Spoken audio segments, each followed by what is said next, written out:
গল্পের নাম মম হৃদয় বিহারিণী। লেখনীতে ঐশী রানী রক্তিমা। গল্পের দ্বিতীয় পর্ব। ধ্রুব আমাকে ভালোবেসে বিয়ে করেননি, আমার সম্মান বাঁচানোর জন্য বিয়েটা করেছেন।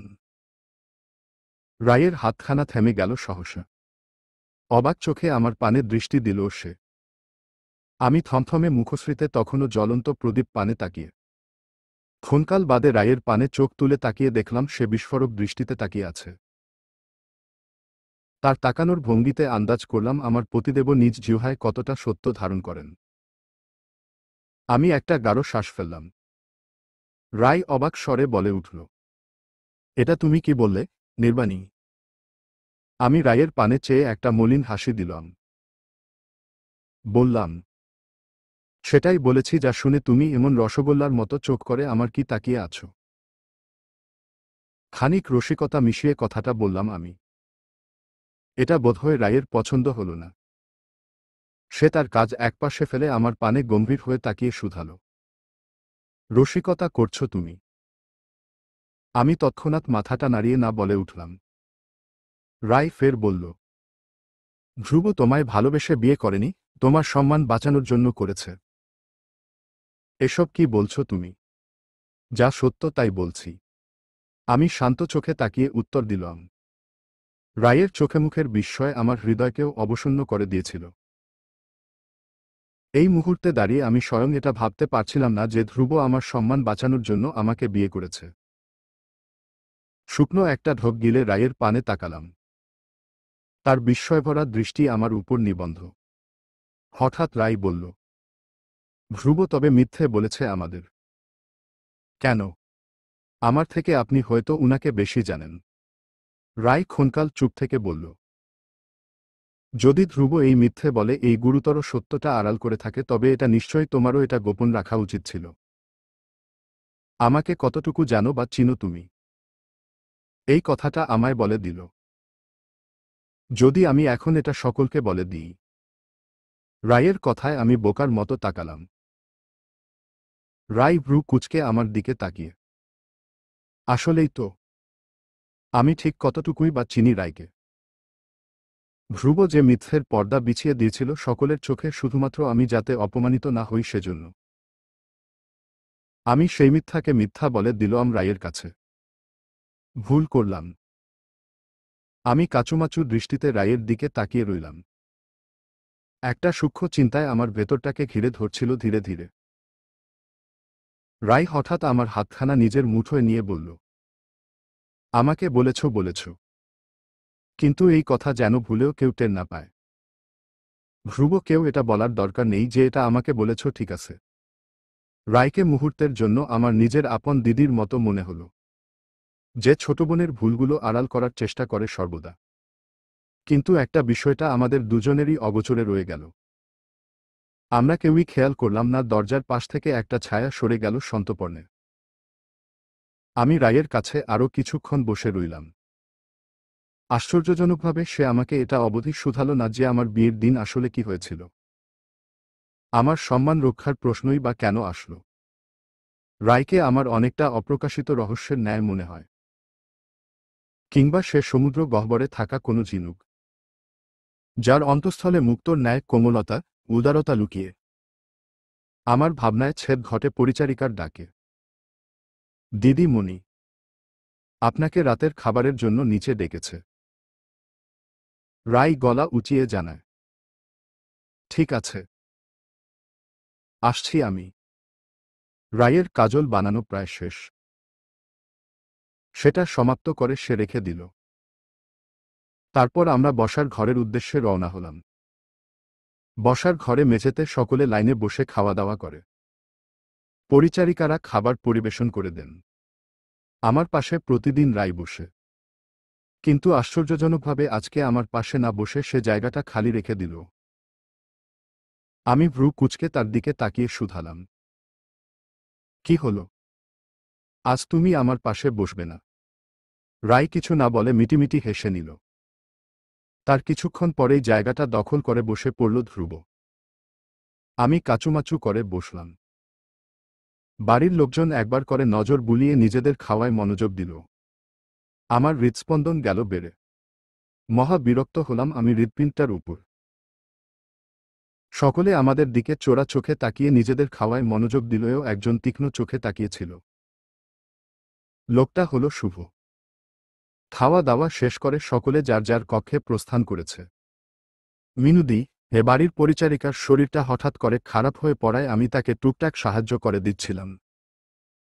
রায়ও ছিল আমার সাথে। এতদিনে যতটুকু বুঝলাম, এ বাড়ির লোকেরা পরিচারিকাদের ব্যাপারে এত মাথা ঘামায় না। রাত বাড়তেই কক্ষে প্রস্থানের সময় হল। কিন্তু আজ আমি একটু বিলম্ব করছিলাম। কক্ষটায় আজ আমার সাথে ধ্রুবও থাকবেন। ভাবতেই লজ্জায় কপোল দুটো লাল আভায় ছেয়ে যাচ্ছিল আমার। কিন্তু যখন সবাই নিজ নিজ কক্ষে চলে গেছে তাই আমি এখানে কোনো অজুহাতেও থাকতে পারব না। আমি ধীরে ধীরে তিনতলায় নিজ কক্ষ অর্থাৎ ধ্রুবর কক্ষের দিকে এগোচ্ছিলাম। একটা অস্থির অনুভূতি এসে ঘিরে ধরছিল আমায়। ধ্রুব অনেক আগেই কক্ষে এসেছেন। তিনতলায় বরাদ্দ কক্ষটার সামনে এসে আমি ধীরে ধীরে ভেতরে প্রবেশ করলাম। নিঃশব্দে প্রবেশের ইচ্ছে থাকলেও ধ্রুবর পরিয়ে দেওয়া নুপুরের দরুন তা হল না। কক্ষে প্রবেশ করতে করতে দেখলাম ধ্রুব বিছানার পাশের বিশাল জানলাটার সামনে দাঁড়িয়ে। হাত দুটো পেছনে নিয়ে দাঁড়িয়ে আছে। দীর্ঘদেহী লোকটার কেবল পেছনটায় দেখা যাচ্ছে। জানালাটা বদ্ধ থাকে সবসময়। আমি খোলার সাহস পাই না। নুপুরের আওয়াজ পেয়ে বাইরে থেকে দৃষ্টি সরিয়ে দরজার কোণে তাকান উনি। দৃষ্টিতে গাম্ভীর্যতা মিশে। আমি মাথার ঘোমটাটা টেনে কপালের কাছে এনে বিছানার পাশে এসে দাঁড়ায়। জানালা গলে শীতল বাতাস মৃদুভাবে প্রবেশ করছে কক্ষে। জানলার বাইরে বিশাল আকাশটায় দৃষ্টি দিয়ে দেখলাম সরু কাচির ন্যায় একফালি চাঁদ আর অসংখ্য তারার মেলা সেথায়। সেই অপরূপ দৃশ্য থেকে চোখ সরিয়ে আমি ধ্রুবর পানে তাকালাম। ওনার স্বচ্ছ দাড়িবিহীন গালটায় খোঁচা খোঁচা দাড়ির অস্তিত্ব দেখা যাচ্ছে। হয়তো পড়ার চাপে এই অবস্থা। আমি সময় নিয়ে উনাকে দেখতে লাগলাম। উজ্জ্বল শ্যাম বর্ণ পুরুষ, মাথায় ঘন রেশমি চুল, কালো ভ্রু আর গভীর চোখ। সব মিলিয়ে সুদর্শন একজন যুবক ধ্রুব। আচ্ছা, উনার কি কোনো প্রকার আফসোস হয় আমাকে বিয়ে করে? প্রশ্নটা আমার অন্তঃস্থলেই রয়ে গেল। কাটা ফুটার পর তা বের না করলে যেমন ব্যথা দেয় সেরকম সূক্ষ্ম ব্যথা দিল প্রশ্নটা। আমি বোধহয় ওনার প্রতি আসক্ত হয়ে যাচ্ছিলাম। হঠাৎ উনি বাইরে থেকে দৃষ্টি সরিয়ে শান্ত চোখে আমার দিকে তাকালেন। আমি দ্রুত দৃষ্টি সরিয়ে অন্যদিকে তাকালাম। আমাকে দাঁড়িয়ে থাকতে দেখে উনি ভ্রু কুঁচকে বলল উঠলেন, এভাবে দাঁড়িয়ে আছো কেন? ঘুম ধরছে না? আমি একটা শুকনো ঢোক গিলে বললাম, আপনি কোনো পাশে শুবেন? প্রশ্নটা করে নিজেই অস্বস্তিতে পড়ে গেলাম আমি। চোখ খিচে বদ্ধ করে নিলাম। তরতর কেঁপে উঠল আমার চোখের পাতা।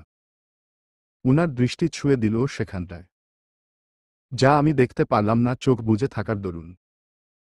উনার ওষ্ঠে একটা সূক্ষ্ম হাসির রেখা দেখা দিল, যা মিলিয়ে গেল অচিরেই। তোমার যে পাশে ইচ্ছে শুয়ে পড়। আমার চোখ খুলে তাকালাম। এতদিন জানালার পাশটায় শুতাম আমি। তাই উনাকে এখানটায় দাঁড়িয়ে থাকতে দেখে বোকার মতো প্রশ্নটা করে ফেললাম। সম্মতি পেয়ে আমি জানালার পাশটায় শুয়ে পড়লাম। শাড়িটা ঠিকঠাক করে নিয়ে শুলাম যাতে লজ্জায় পড়তে না হয়। উনি কিছুক্ষণ দাঁড়িয়ে থেকে নিজেও এসে আমার পাশটায় শুয়ে পড়লেন। বেশ খানিকটা দূরত্ব বজায় রেখেই শুয়েছেন উনি। কিন্তু তবুও আমার বুকের ভেতর ঝড় বয়ে যেতে শুরু করল। আমি হাত মুঠো করে চোখ খিচে পড়ে রইলাম মৃতের ন্যায়। গল্প উপন্যাসে পড়েছিলাম অনুকূল পরিস্থিতিতে নায়িকাদের নাকি বুকের ভেতর ঝড় বয়ে যায়। কথাটা বেশ অবাস্তব আর অতিরঞ্জিত মনে হয়েছিল আমার। কিন্তু আজ বুঝলাম বুকের ভেতর ঝড় সত্যই বয়ে যায়। কিছু সময় অতিবাহিত হল। আমরা চুপচাপ একে অপরের পাশে পড়ে রইলাম মৃত্যের ন্যায়। শুধু শ্বাস চলছিল আমাদের।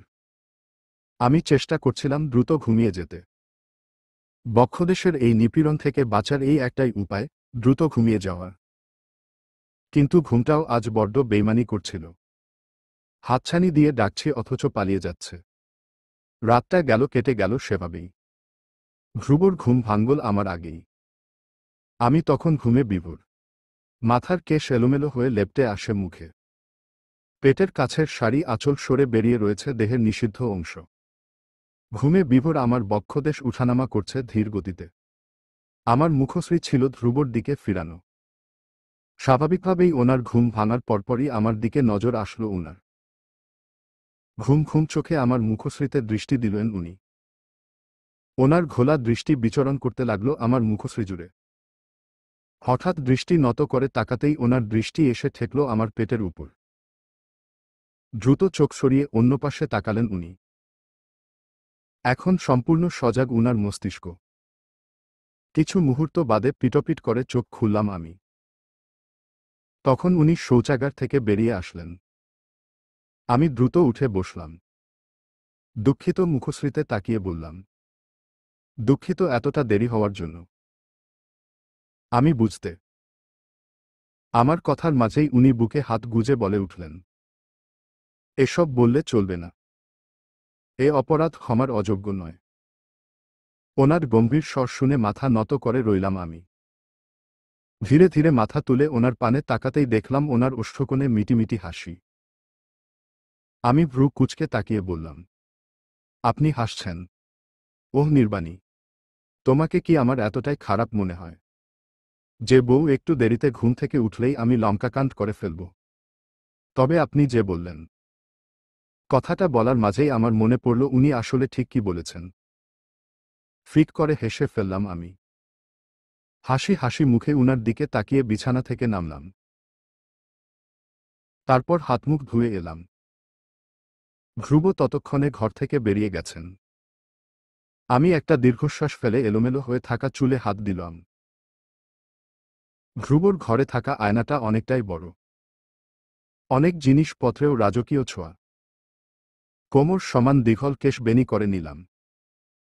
তারপর মাথায় ঘোমটা দিতেই দরজায় কেউ কড়া নেড়ে উঠল। আমি গলা উঁচিয়ে শুধালাম, কে? মেয়েলি একটা স্বর ভেসে আসল, আমি প্রভা। জেঠিমা তোমাকে নিচে ডেকেছেন। হঠাৎ শাশুড়ির তলব পেয়ে আমি মনে মনে একটু ভয় পেলাম। প্রভা, ধ্রুবর ছোট কাকার মেয়েটা তখনও দরজার ওপারে দাঁড়িয়ে। আমি কক্ষ থেকে বেরিয়ে বললাম, চলো যাই। শাশুড়ির ঘরে ঢুকতেই ধূপের সুগন্ধি এসে নাকে ঠেকল। একটা পবিত্র পবিত্র ঘ্রাণ। আমি গভীর একটা শ্বাস টেনে নিলাম। শাশুড়ি মা এলেন কক্ষের বাইরে থেকেই। আমাকে দেখে বললেন, এসো আমার সাথে। আমি কথামতো উনার পিছন পিছন আসলাম। উনি আমাকে নিয়ে বাড়ির সামনে উপস্থিত হলেন। আশ্চর্যজনকভাবে উঠোনে বাড়ির সকলেই উপস্থিত ছিলেন। আমি ঘটনা বোঝার জন্য আশেপাশে তাকালাম। শাশুড়ি মা আমাকে ভিড় ঠেলে ভেতরে নিয়ে গেলেন। বাড়ির সকলে মিলে কিছু নিয়ে আলোচনা করছেন। বিষয়টা ছিল আমার আর ধ্রুবর বিয়ে। ধ্রুবর মেজ কাকা নিজে বর্তমানে জমিদারির দায়িত্বে আছেন। তিনি একটা চেয়ারে বসে আছেন। চোখে মুখে রাজকীয় ছাপ ফুটে উঠেছে। লোকটাকে আমি আগে এক দুবার দেখলেও তেমন খেয়াল করা হয়নি। পরনে ঘিয়ে রঙের ফতুয়া আর ধুতি। পায়ের উপর পা তুলে গাম্ভীর্য ধরে বসে আছেন তিনি। উনার সামনেই মুখোমুখি আরেকটা চেয়ারে বসে আছেন ধ্রুব। দীর্ঘদেহী সুঠাম লোকটার পেছনে এনে আমাকে দাঁড় করালেন শাশুড়ি মা। আমি দৃষ্টি নত করে দাঁড়িয়ে রইলাম। মেজ কাকামশাই সুবোধ দেবনাথ আমার দিকে একবার তাকিয়ে বলে উঠলেন, তোমাদের বিয়ের ব্যাপারে তো কিছুই জানে না এ বাড়ির কেউ। কিভাবে বিয়ে করেছ সেটাই জানার জন্য এই বৈঠক।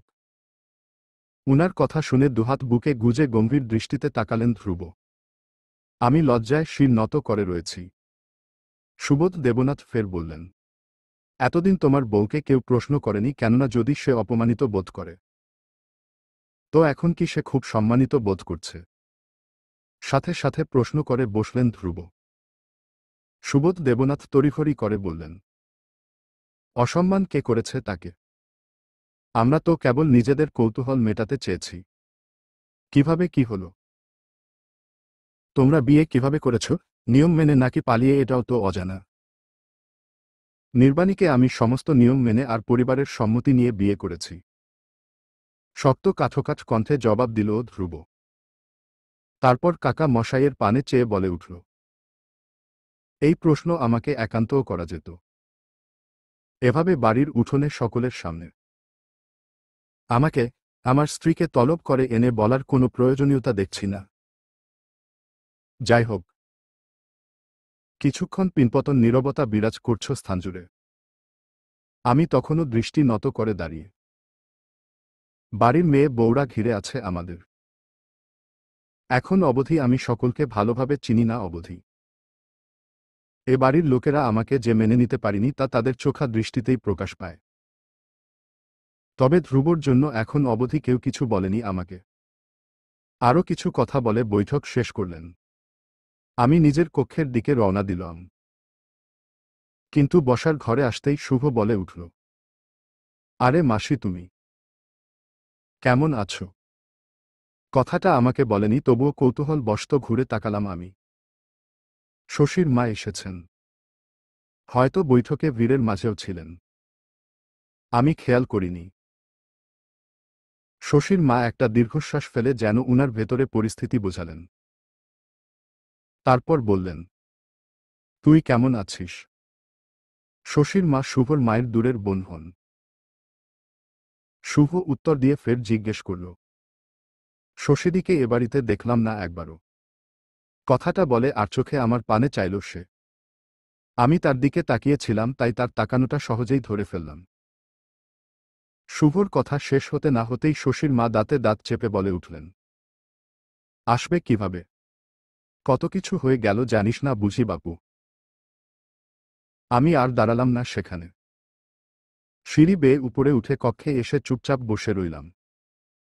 শুভ লোকটার প্রতি একটা চাপা রাগ তৈরি হলো আমার। সেই ইচ্ছে করেই যেন আমার সামনে শশীর প্রসঙ্গ তুলছে। সন্ধ্যাবেলা কৃত্রিম আলো জ্বলে উঠল ঘরে ঘরে। আলোকিত হয়ে উঠল জমিদার বাড়ি।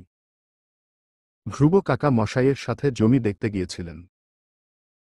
সেখানে থেকে ফিরলেন মাত্র। আমি বসে বসে গুনগুন করছিলাম। নিজেতে এতটাই মগ্ন ছিলাম যে কখন ধ্রুব কক্ষে প্রবেশ করেছে সেটাও টের পাইনি। আমি ছিলাম আয়নার সামনে বসে। সামনে কাজলের কৌটো। বাড়ি থেকে এসবই নিয়ে এসেছিলাম আমি। কিন্তু ব্যবহার করা হয়নি। আজ কি মনে করে কাজলের কৌটোটা খুলে চোখে একটু কাজল পরে নিলাম। হঠাৎ পাশে তাকাতেই দেওয়ালে একটা ছায়া দেখতে পেলাম। ঠিক আমার পেছনে। শুকনো একটা ঢোক গিলে দর্পণে তাকাতেই দেখলাম গম্ভীর একজোড়া চোখ আমাকে পর্যবেক্ষণ করছে। দ্রুত পিছন ঘুরতেই ধাক্কা খেলাম ধ্রুবর সাথে। আমার নাকটা স্পর্শ করল ওনার বুকটা। পেছনে একটু সরে এসে পিটপিট করে তাকালাম আমি। ভ্রুলব পলকহীন দৃষ্টি তখন আমার মুখশ্রীতে। জানালাটা বন্ধ করা হয়নি আজ। সেটা গলে ঝড়ো হাওয়া প্রবেশ করতে লাগল।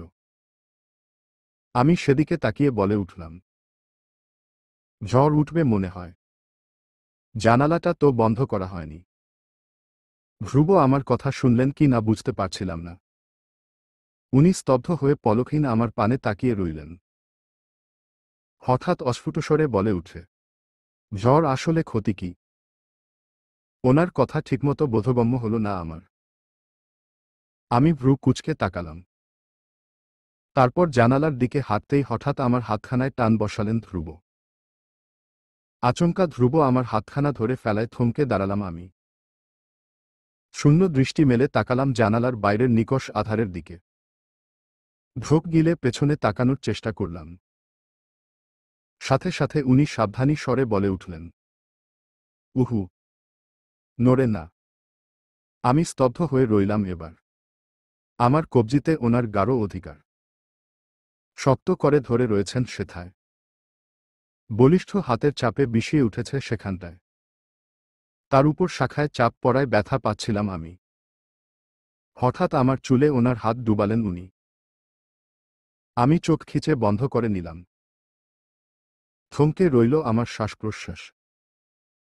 ধ্রুবর নিঃশ্বাস এসে পড়ছিল আমার কাঁধের উন্মুক্ত স্থানে। হঠাৎ আমাকে আরেকটা হাত পাততে বললেন। আমি বাধ্য মেয়ের মতো সেটা মেলে ধরতেই একটা জলজ্যান্ত তেলাপোকা দিলেন আমার হাতে। তৎক্ষণাৎ আমার চোখ দুটো রসগোল্লার ন্যায় বিশাল হয়ে গেল। গগনবিদারী চিৎকার দিয়ে উনাকে আষ্টেপৃষ্ঠে জড়িয়ে ধরলাম। আচমকা এমন হওয়ায় তাল সামলাতে গিয়ে দুপা পিছিয়ে গেলেন উনি। তারপর আমাকে আর নিজেকে সামলিয়ে দাঁড়ালেন কোনো রকম। এদিকে আমি চোখ খিচে ওনার বাহু আঁকড়ে ওনাকে জড়িয়ে ধরে আছি। তেলাপোকায় আমার জন্মের ভয় আর উনি কিনা সেটাই আমার হাতে দিলেন, তাও আবার জীবিত। আমার এমন কাজে ধ্রুব বোধহয় নিজেও স্বল্প ভীত হয়ে পড়েছেন। ওনার বক্ষদেশ তখন আমার দখলে, বাহুতে আমার হাতের চাপ। স্তব্ধ হয়ে দাঁড়িয়ে রইলেন উনি।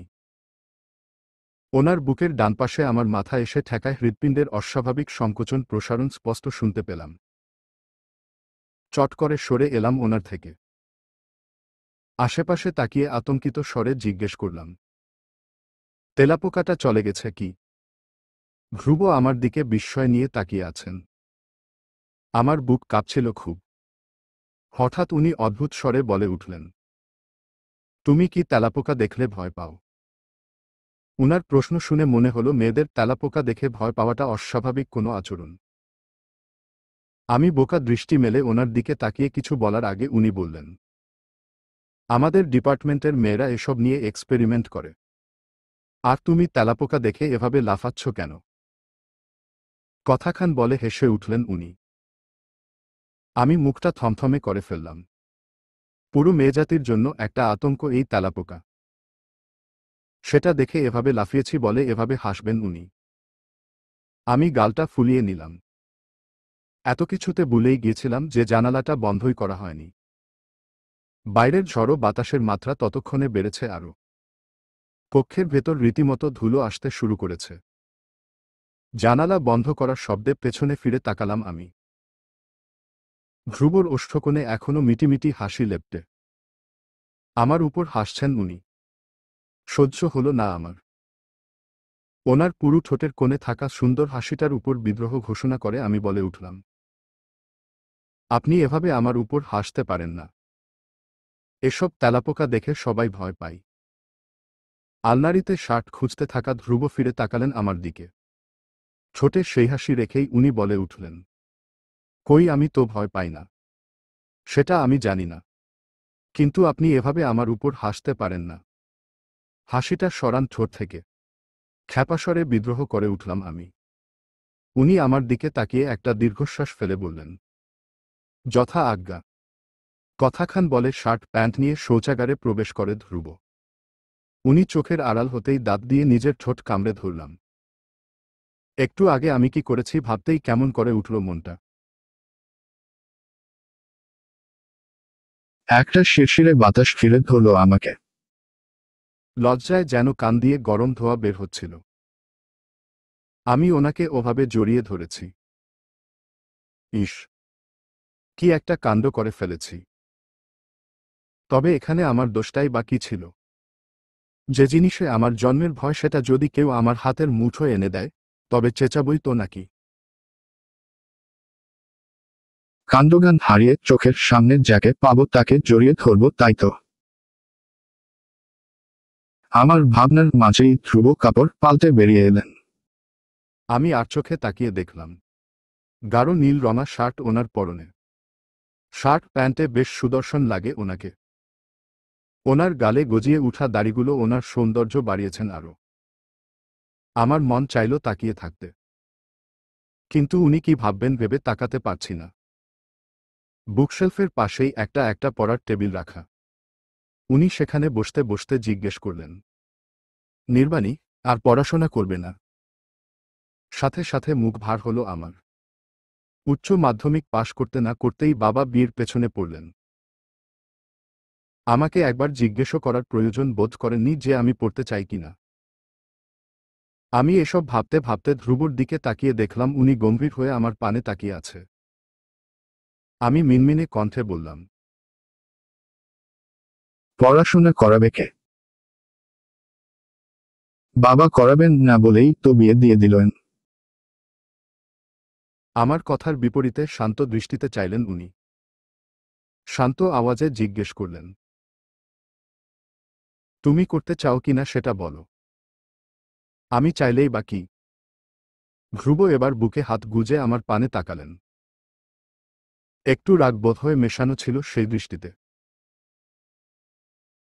আমি আবারও মিনমিন করে বললাম, আমার চাওয়াতে কিছু যায় আসে না। এবার আচমকা বসা থেকে উঠে পড়লেন ধ্রুব। সামান্য শব্দ হলো তাতে। ওনার কপালে ৩টে সূক্ষ্ম রেখা ফুটে উঠল। সরু নাকটা লাল হতে শুরু করল যেন। আমি শুকনো ঢোক গিলে বললাম, আছে, আছে। আমার দিকে তীক্ষ্ণ দৃষ্টিতে কিছুক্ষণ তাকিয়ে থেকে ফের বসে পড়লেন উনি। পড়ার টেবিল থেকে একটা বই নিয়ে সেটা মেলে ধরলেন। অনেকক্ষণ যাবৎ কিছু না বলে চুপচাপ পড়তে লাগলেন উনি। তার সমস্ত মনোযোগ বই পাতায়, দৃষ্টি সেই বইয়ের পাতার কালো কালো অক্ষরগুলোয়। পড়ায় টেবিলেই একটা হারিকেন রাখা। তার আভায় আলোকিত ওনার মুখশ্রী। ভ্রুযুগল হালকা কুঁচকানো, ওষ্ঠদয় মৃদুস্বরে বইয়ের অক্ষরগুলো পড়তে ব্যস্ত। একটু পরপর কলম দিয়ে গুরুত্বপূর্ণ লেখাগুলো দাগাচ্ছেন উনি। কপাল চুলকে খাতার শুভ্র পৃষ্ঠা ভরাচ্ছেন লিখে লিখে। আমার দৃষ্টিতে মুগ্ধতা ভর করল। মানুষটার পড়ার ধরনও কত সুন্দর, আকর্ষণীয়। হঠাৎ পড়তে পড়তে উনি আমার দিকে তাকালেন, পূর্ণ দৃষ্টিতে। আমি দ্রুত চোখ সরিয়ে অন্যদিকে তাকানোর অভিনয় করতে লাগলাম। আমার থেকে দৃষ্টি সরিয়ে নিয়ে ফের বইয়ে ডুবলেন উনি। আমি আর চোখে সেটা লক্ষ্য করে পুনরায় নজর স্থির রাখলাম ওনাতে। রাতের ভোজন শেষ করে কক্ষে এসেছি আমি। ধ্রুবকে কাকামশাই ডেকেছেন কোনো ব্যাপার নিয়ে আলাপ করতে। বাইরে তখন প্রচুর বৃষ্টি। ঘরে থাকা প্রদীপের শিখাগুলোও স্থির নয়। আমি চুল আঁচড়ানোর জন্য মাথা থেকে ঘোমটা সরিয়ে নিলাম। তারপর চুলের খোপা আলগা করে উন্মুক্ত করে নিলাম। বাহিরে তখন ঝড়ের তাণ্ডব। তার ছোঁয়া কক্ষের মধ্যিখানেও পাওয়া যাচ্ছে। শীতল হয়ে উঠেছে পুরো কক্ষটায়। গায়ে কাঁপন ধরিয়ে দেওয়ার মতো শীতলতা। চুলে চিরুনি চালাতেই দরজায় আওয়াজ হল। ফিরে তাকালাম সেদিকে। এ কক্ষের অধীশ্বরের আগমন ঘটেছে। দরজাটা আটকে বিছানার কাছটায় এসে দাঁড়ালেন ধ্রুব। লোকটা বোধহয় রেগেছিল। আমার দিকে তাকালেন না তেমন। চুপচাপ শুয়ে পড়লেন বিছানায়। হাতটা মাথায় ঠেকিয়ে টানটান হয়ে শুয়ে আছেন উনি। আমি একবার ওনাকে ভালো করে দেখলাম।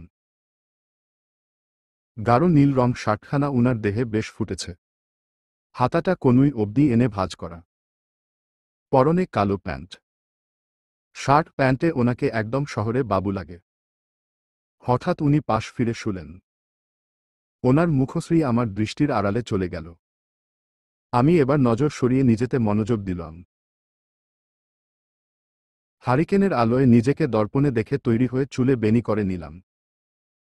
চুলে ভালো করে তেল দেওয়া হয় না প্রায় অনেকদিন হয়ে গেল। এত লম্বা আর ঘন কেশে প্রয়োজন মতো তেল দেওয়ার ধৈর্য নেই আমার। তাই চুলগুলো এতদিনের অভুক্ত। চুলে বেনি শেষে আমি হারিকেনের আলো একটু কমিয়ে দিয়ে ওনার পাশে এসে শুয়ে পড়লাম। আগের রাতের ন্যায় দমবন্ধ অনুভূতিটা ফের ঘিরে ধরল আমায়। আমি চুপচাপ বিছানায় শুয়ে ঘুমানোর প্রাণপণ চেষ্টা করছি। আমার পাশেই টানটান হয়ে শুয়ে আছেন ধ্রুব। আজকে বোধহয় মাঝের দূরত্ব বেশ খানিকটা কমেছে। যদিও আমি একদম বিছানার কিনারায় চেপে শুয়েছি। আজ ওনার শ্বাস প্রশ্বাসের আওয়াজ স্পষ্ট শুনতে পারছি আমি। আচমকা ওনার হাত আমার বাহুতে স্পর্শ করল। হয়তো ঘুমের মাঝে উনি হাত নাড়ানোর দরুন এমনটা হয়েছে। আমি আরেকটু কিনারায় চেপে এলাম। তখনই হ্যাচকা একটা টান পড়ল আমার বাহুতে।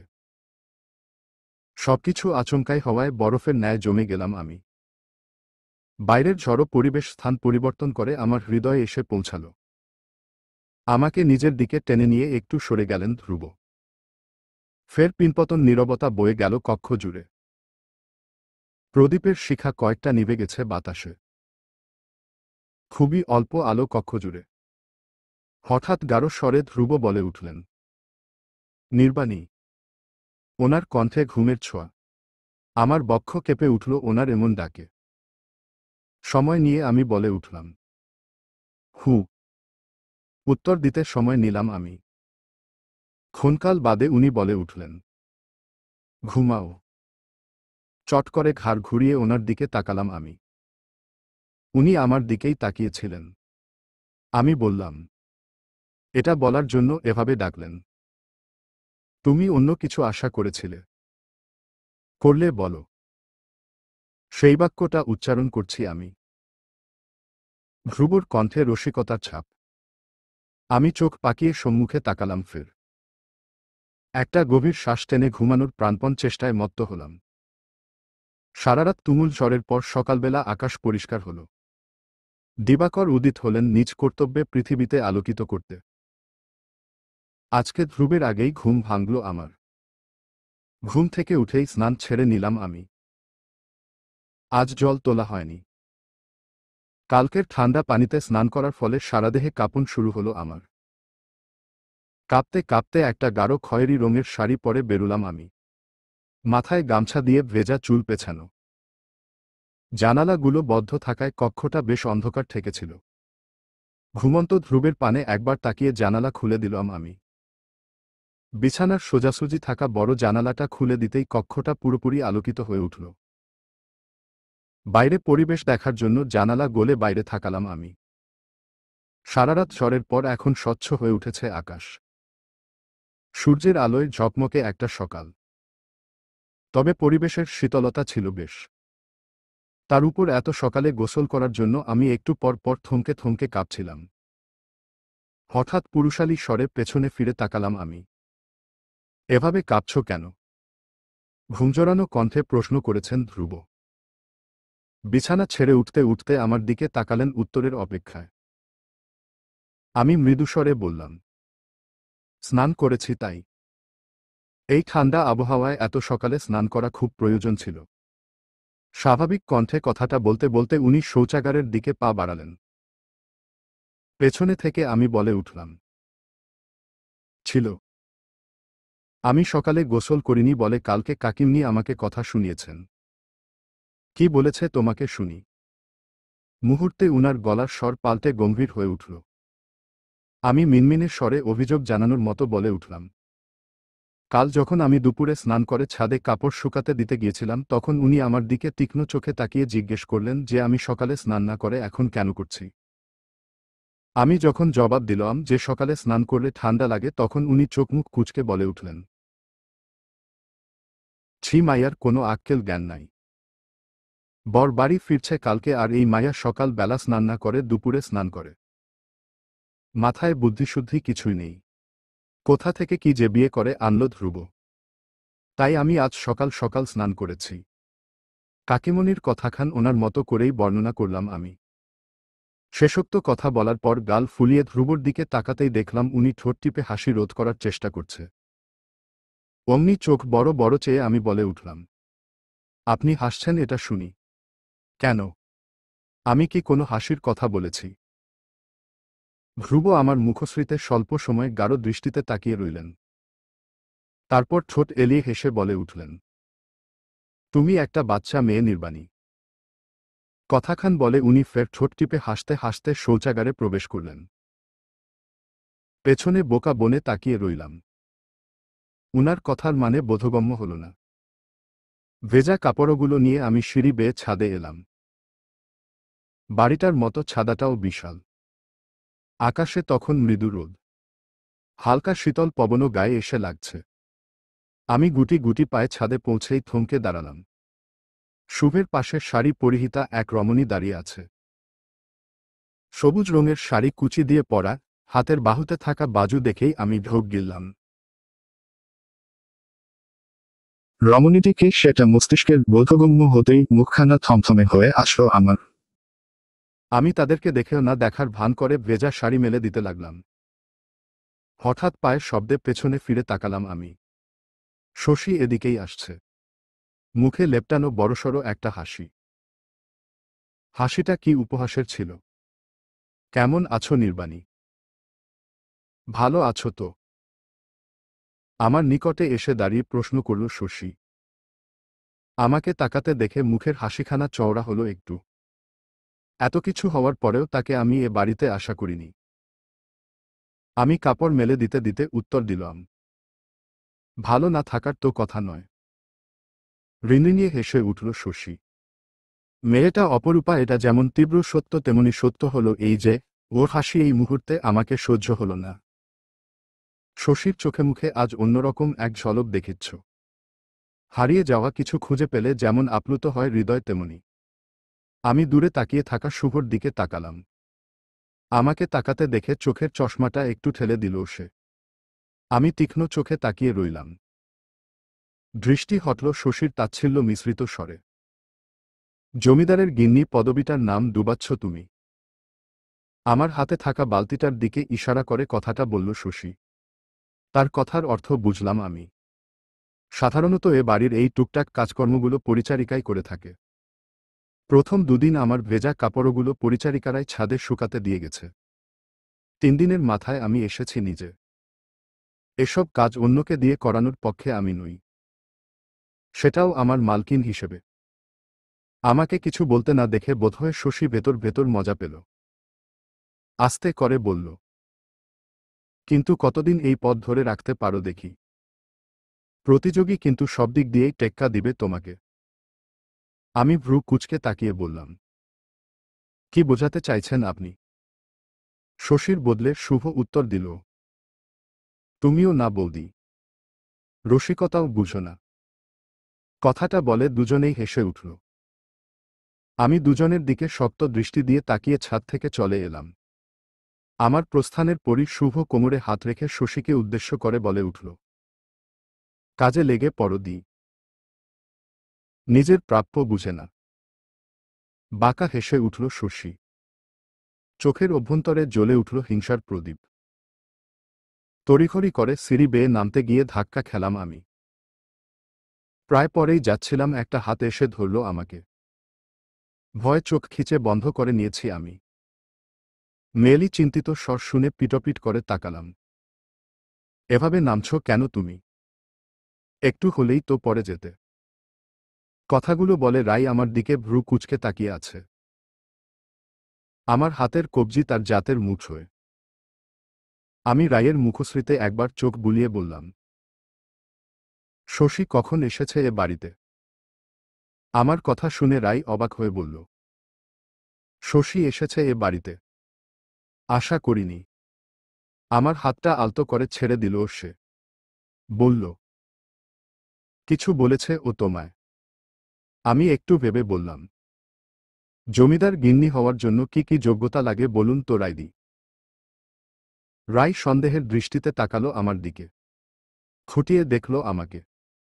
আমার মুখশ্রীতে থাকা বিন্দু বিন্দু ঘাম তাকে জানান দিল শশীর কোনো কথায় আমি বড্ড বিচলিত। জমিদার গিন্নি হওয়ার জন্য কি কি যোগ্যতা লাগে বলুন তো রায়দি। রাই সন্দেহের দৃষ্টিতে তাকালো আমার দিকে। খুঁটিয়ে দেখল আমাকে। আমার মুখশ্রীতে থাকা বিন্দু বিন্দু ঘাম তাকে জানান দিল শশীর কোনো কথায় আমি বড্ড বিচলিত। রায়ের উত্তর দিতে দেরি হওয়ায় আমি ধৈর্য হারালাম। তাড়া দিয়ে বললাম, বলুন না। রায় একটা ক্ষুদ্র শ্বাস ফেলে বলল, তুমি যেমন আছো যোগ্য আছো। আর কোনো যোগ্যতার প্রয়োজন নেই। এটা শুধু তুমি বললেই তো চলবে না। শশীর কণ্ঠ শুনে আমরা দুজনেই সর্বপ্রথম সিঁড়িটার দিকে তাকালাম। শশী দাঁড়িয়ে আছে সেখানে, ঠোঁটের কোণে এক টুকরো হাসি লেপ্টে। শশীর কথায় উত্তরে রাই শক্ত কাঠোকাঠ গলায় উত্তর দিল, কি চলবে না চলবে সেটা বলার তুই কে? অন্তত এই জমিদার বাড়ির কেউ না। রায়ের কথায় শশীর মুখের হাসিখানা নিভে গেল ক্ষণিকেই।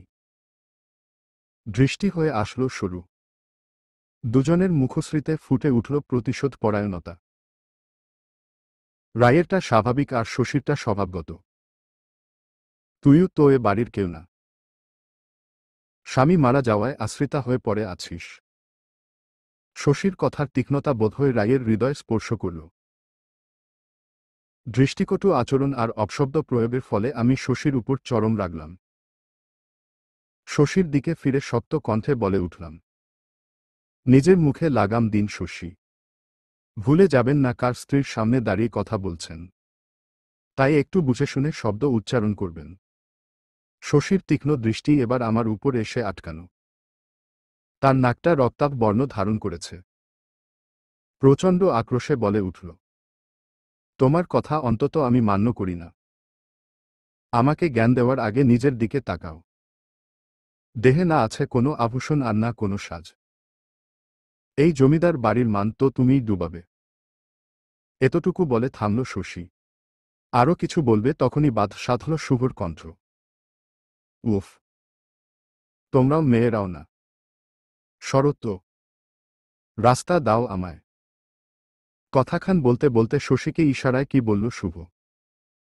মুহূর্তেই চুপ হয়ে গেল শশী।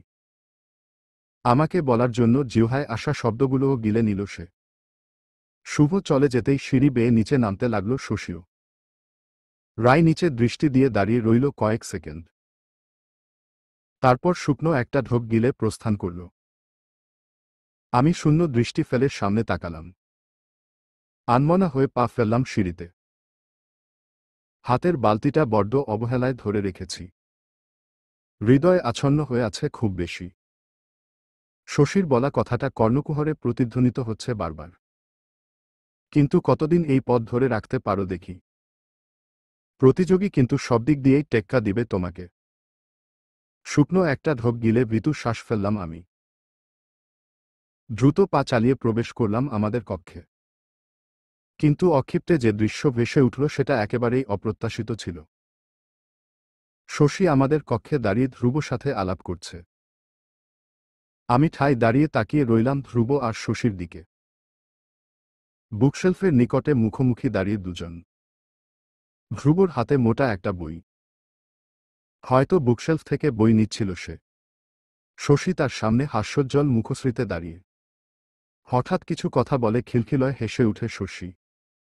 সেটা আমার কর্ণকুহরে পৌঁছতেই হাত মুঠো করে ফেলি আমি। শরীর জুড়ে বয়ে যায় রাগের প্রবাহ। শশীর থেকে দৃষ্টি সরিয়ে এবার ধ্রুবর পানে তাকাই আমি। ওনার মুখে সৌজন্যতার একটুকরো হাসি লেপ্টে। শশীর বলা কথাখান এবার আমার কানে আসে। তুমি কি এখন আমাকে বন্ধু অবধি ভাবো না? সময় নিয়ে জবাব আসে ধ্রুব। বন্ধুত্ব নষ্ট হওয়ার মতো কিছু অবশ্যই করনি। তাহলে উত্তরটা তুমিই বুঝে নাও। শান্ত স্বরে কথাখান বলে হঠাৎ বা দিকে তাকান উনি। দৃষ্টি পড়ে আমার উপর। আমি ওদের থেকে নজর সরিয়ে স্নানঘরে গিয়ে হাতের বালতি খানা রেখে আসি। শশী আর চোখে চায় এদিকে। ধ্রুব এবার তার থেকে দূরত্ব বজায় রেখে পড়ার টেবিলে এসে বসে। আমি স্নানঘর থেকে বেরিয়ে আসি। শশী আমাকে লক্ষ্য করে ধ্রুবর নিকটে এসে বসে। ধ্রুবর দিকে ঝুঁকে বলে উঠে, কি বই পড়ছ দেখি? ধ্রুব ও শশী আগে একে অপরকে তুই বলেই সম্বোধন করত। কিন্তু যবে থেকে শাকচুন্নিটার মনে ওনার প্রতি প্রেম জেগেছে তবে থেকে তুমি বলে সম্বোধন করেন ওনাকে। এখন সমবয়সী কেউ যদি তুমি বলে সম্বোধন করে, তাকে তুই বলে সম্বোধন করাটা একটু দৃষ্টিকটু লাগেই বই কি। তাই ধ্রুব ওকে তুমি বলেই সম্বোধন করেন। শশীর এমন আচরণে ধ্রুব কিছুটা অস্বস্তিবোধ করছিলেন সেটা বোঝা যাচ্ছিল। মুখটা ধীরে ধীরে গম্ভীর হতে শুরু করেছিল ওনার। আমি এবার খানিক উচ্চস্বরে বলে উঠলাম, শশী আপনি এবার আসতে পারেন। ওনার সাথে আমার কিছু কথা আছে। বলো। আমি তো বলতে না করিনি। আপনি নির্লজ্জ হতে পারেন আমি নই। আমাদের ব্যক্তিগত কথা শুনতে নিশ্চয়ই আপনার ভালো লাগবে না। কথাটুকু বলে আমি মুখে একখানা মেকি হাসি টেনে নিলাম। শশীর চোখে আগুনের আঁচ দেখা যাচ্ছিল এবার। কিছু না বলে কক্ষ থেকে বেরিয়ে গেল সে। সে চলে অয়তেই একটা গভীর দীর্ঘশ্বাস ফেললাম আমি। আপদ বিদেয় হয়েছে। এবার আমার তীক্ষ্ণ চোখ এসে বর্তাল ধ্রুবর উপর। উনি এবার তাকালেন আমার দিকে। সহজ, স্বাভাবিক দৃষ্টি ওনার। কিন্তু আমি জটিল একটা প্রশ্ন করে ফেললাম। রায় দি কি এই বাড়িতে আশ্রিতা হিসেবে আছে? সাথে সাথে ওনার সরল দৃষ্টি পাল্টাল। গম্ভীর চোখে তাকিয়ে উনি বললেন, এ কিরকম শব্দ ব্যবহার করছো তুমি? এ শব্দ আমার নয়। আপনার প্রাক্তন হবু স্ত্রী শশীর। শেষাক্ত বাক্যটা প্রচণ্ড আক্রোশ নিয়ে বললাম আমি। ধ্রুবর প্রতিক্রিয়া খুবই লক্ষণীয় ছিল। উনি আরও গম্ভীর হয়ে উঠেছিলেন। চোখে রাগের আভাস স্পষ্ট টের পেলাম আমি। মনে মনে প্রশান্তি পেলাম। শশীকে আমি যতটা খারাপ মনে করেছিলাম তার থেকেও বেশি বিষাক্ত সে। হঠাৎ ধ্রুব গম্ভীর রাগী চোখমুখ নিয়ে কক্ষ ত্যাগ করলেন। আমি মনে মনে হাসলাম, কেননা আমি এতটুকু বুঝেছিলাম উনি এখন কোথায় যাবেন ও কি করবেন। সেদিন প্রাতকাল আমার বিষণ্ণতাতেই কেটে গেল।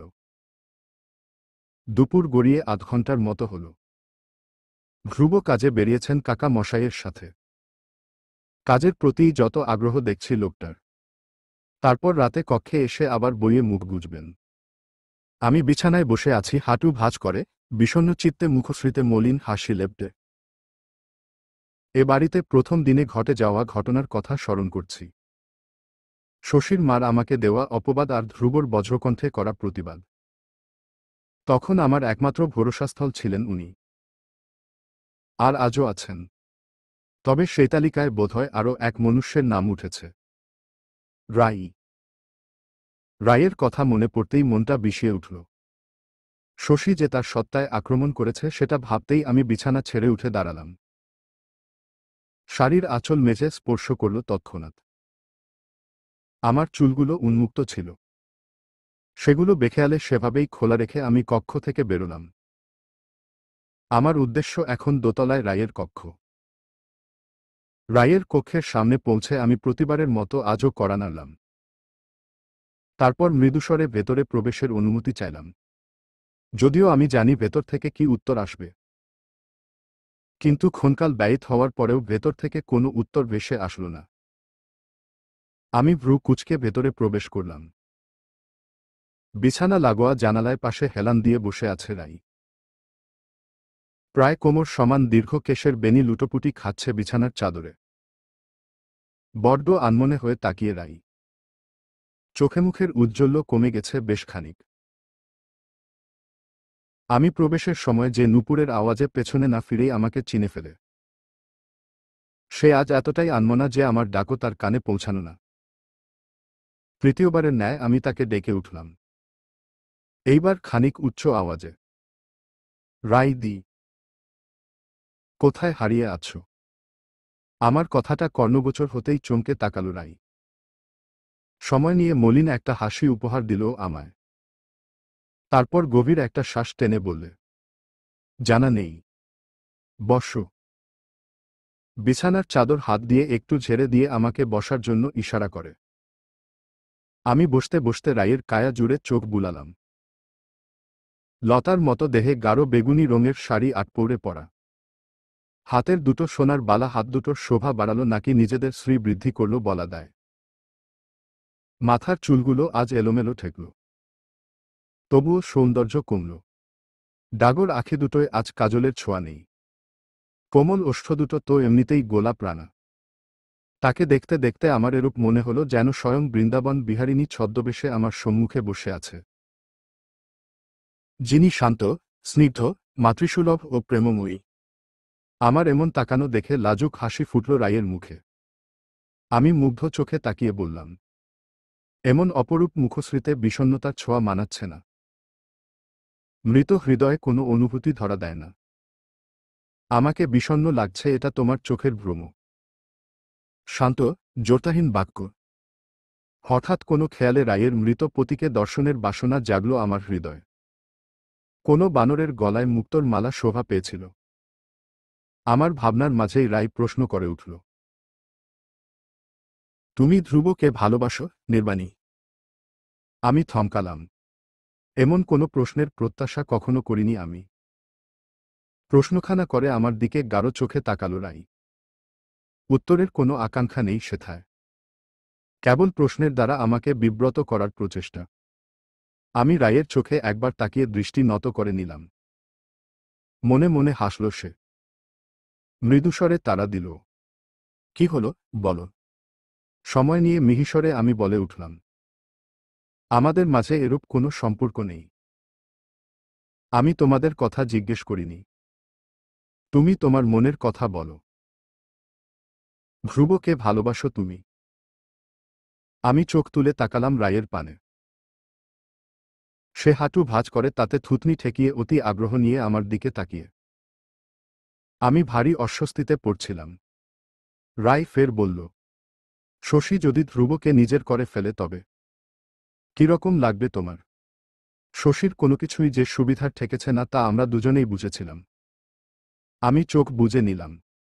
বাক্যটা অসহ্য ঠেকল আমার নিকট। তুমি ধ্রুবকে ভালোবেসে ফেলেছ নির্বাণী। তোমার অস্থিরতায় তার সাক্ষ্য দিচ্ছে। এবার তৈরি হও নিজের মানুষ নিজের করে রাখতে। আমি চট করে উঠে পড়লাম বিছানা থেকে। শ্বাসপ্রশ্বাস অস্বাভাবিকভাবে বেড়ে গিয়েছিল আমার। শশীর ধ্রুবকে জড়িয়ে ধরার সেই দৃশ্যটা ভেসে উঠছিল চোখে। আমি রায়ের কক্ষে আর দাঁড়ালাম না। রুদ্ধশ্বাস ফেলে ছুটে বেরিয়ে আসলাম কক্ষ থেকে। ঝংকার দিয়ে উঠল আমার পায়ের নূপুর। আমার ভেতরে আন্দোলিত সংগ্রাম যেন তারা ধারণ করে বেজে উঠেছিল। সময় কেটে গেল দ্রুত। বিকেল গড়িয়ে সন্ধে হল। পশ্চিমাকাশে রক্তাভ বর্ণ ধারণ করে অস্ত গেল সূর্য। আধার ঘনিয়ে এল ধরিত্রীর এই কোণে। আজ আকাশ পরিষ্কার হলেও দক্ষিণা বাতাসের আনাগোনা বন্ধ নেই। চৈত্র মাস বলে কথা। জমিদার বাড়ি আলোকিত হয়ে উঠল প্রদীপ, মশাল আর হারিকেনের আলোয়। সন্ধ্যা হতেই ঘরে ফিরলেন সুবোধ, দেবনাথ ও ধ্রুব। বসার ঘরে বড়দের ডাকা হল বিশেষ কারণে। বিষয়বস্তু বৌভাত। গ্রামে নাকি রব উঠেছে যে জমিদার পুত্র বিয়ে করে আনল অথচ বৌভাত কিংবা কোনো অনুষ্ঠানকরা হয়নি। একথা সরাসরি সুবোধ দেবনাথের কানে না আসলেও লোকমুখে শুনেছেন। আত্মসম্মানে আঘাত করেছে কথাটা। তাই তিনি সিদ্ধান্ত নিয়েছেন যত দ্রুত সম্ভব বৌভাতের অনুষ্ঠান করবেন। একটু দেরি হয়ে গেল সমস্যা নেই। সকলে মিলে সিদ্ধান্ত হল আগামী সপ্তাহে বৌভাতের অনুষ্ঠান হবে। বৈঠক শেষ করে একেবারে রাতের খাবার ছেড়ে কক্ষে আসলেন ধ্রুব। কক্ষে এসে দরজা লাগিয়ে পেছনে ফিরতেই আমাকে নজরে আসল। আমি জানালার সামনে দাঁড়িয়ে আছি। এই ভর সন্ধ্যাতেও আমার কেশ ছিল উন্মুক্ত। জানালাটাও ছিল খোলা।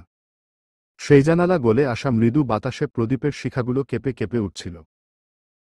আর তাতে দুটি ছড়াচ্ছিল আমার বাহুতে থাকা বাজু। ধ্রুব আমার পানে তাকিয়ে পড়া টেবিলের সামনে চেয়ারটা এসে বসলেন। পরনের সাদা রঙের পাঞ্জাবিটার হাতা গোটাতে গোটাতে মৃদুস্বরে বলে উঠলেন, বাইরে কি দেখছ, নির্বাণী? আমি ধীরে ধীরে ধ্রুবর দিকে ফিরে তাকালাম। তখনই পাঞ্জাবির হাতা থেকে দৃষ্টি সরিয়ে আমার পানে চাইলেন উনি। মুহূর্তেই দৃষ্টি শিথিল হয়ে আসলো ওনার। আমি মৃদুপায়ে ওনার সম্মুখে এসে দাঁড়ালাম। আমার পুরো কায়ে নজর বুলিয়ে ওনার ওষ্ঠদয় আপন শক্তিতে ঈষৎ আলগা হয়ে এল। আমার ঠিক সোজাসুজি রাখা দর্পণে গম্ভীর দৃষ্টি ফেললাম। অবলোকন করলাম পুরো আমিটাকে। আশ্চর্য হলেও আমি আজকে কুচি দিয়ে শাড়ি পরেছি। কানে সোনার ছোট একটা দুল, গলায় গয়না আর চোখে গাঢ় করে কাজল দিয়েছি। ধ্রুব আমাকে পর্যবেক্ষণ করে ভ্রু উচালেন। তারপর বললেন, তুমি না বলেছিলে তোমার সাজগোছ পছন্দ নয়? আমি কিছু না বলে চুপ করে রইলাম। কিছু সময় পরে মৃদু স্বরে বলে উঠলাম, আমাকে কেমন লাগছে? ধ্রুব আমার দিকে না চেয়েই বলে উঠলেন, হুম, ভালো। তারপর একটা বই নিয়ে সেটা নিজের সম্মুখে মেলে ধরলেন। আমি তুষ্ট হলাম না, বরং ওনার আচরণ আমাকে ব্যথিত করল। আমি নিজের উপর তাচ্ছিল্য করে বলে উঠলাম, আমি আপনার উপর বোঝা হয়ে গেছি তাই তো? আমার জন্যই শশীর সাথে আপনার বিয়ে হল না। আমার কথা শুনে এবার আমার দিকে ফিরে চাইলেন ধ্রুব। What nonsense! এসব কেন বলছো তুমি? কারণ এটাই সত্যি। আমার কথায় ওনার উপর জমা আমার অভিমান স্পষ্ট হয়ে উঠছিল। আমি ফের বললাম, আমি আপনার জন্য সাজগোছ করলাম। অথচ আপনি ভালো করে একবার চাইলেন ও না। শশীর সাথে ঠিকই হেসে হেসে কথা বলেন। এটা তো সত্যিই যে আপনি আমাকে শুধু এবং শুধুমাত্র দায়িত্ব পালনের জন্য বিয়ে করেছেন। আমার সম্মান যাতে নষ্ট না হয় সেজন্য। আমার প্রতি আপনার কোনো টান নেই। কথা বলতে বলতে আমার চোখে অশ্রুর পাথার জমে গেল। আমার শুধু এটাই মনে হচ্ছিল শশী ওনাকে আমার থেকে ছিনিয়ে নিবেন। আমি ওনাকে হারিয়ে ফেলব। আমি আচমকা কেঁদে ফেললাম শব্দ করে। ধ্রুব দ্রুত এগিয়ে এসে আঁকড়ে ধরলেন আমাকে। আমার পিঠে হাত বুলিয়ে আমাকে শান্ত হতে বললেন উনি। ওনার এই যত্নখানায় বোধহয় আমাকে আরো ভঙ্গুর করে দিল। তুমি হঠাৎ এমন করছো কেন? কেউ তোমায় কিছু বলেছে? আমি কিছু করেছি? বলো নির্বাণী। নিজের বুকের সাথে আমার মাথা চেপে ধরে আছেন ধ্রুব। ওনার বলিষ্ঠ হাত আমার পিঠে সান্ত্বনার স্পর্শ দিতে ব্যস্ত। কিন্তু ওনার যত্নে আমার কান্না থামার নাম নিচ্ছিল না। মানুষটার উপর যে আমি খুব বাজেভাবে আসক্ত হয়ে গেছি, তার সাথে বিচ্ছেদের প্রশ্ন আমাকে বাচ্চাসুলভ আচরণ করতে বাধ্য করছে। ধ্রুব এবার ধীর স্বরে বলে উঠে, হোয়াটস রং উইথ ইউ, নির্বাণী? ধ্রুবর বুক থেকে মাথা সরিয়ে ওনার থেকে কিছুটা দূরে সরে আসি আমি। হুট করে কেঁদে ফেলার পর আমি এখন বুঝতে পারছি কতটা বাচ্চামো করে বসেছিলাম। চোখের কাজল লেপ্টে বিশ্রী লাগছিল আমায়। আমি দূরে সরে আসতেই আমার অতি নিকটে এসে দাঁড়ান ধ্রুব।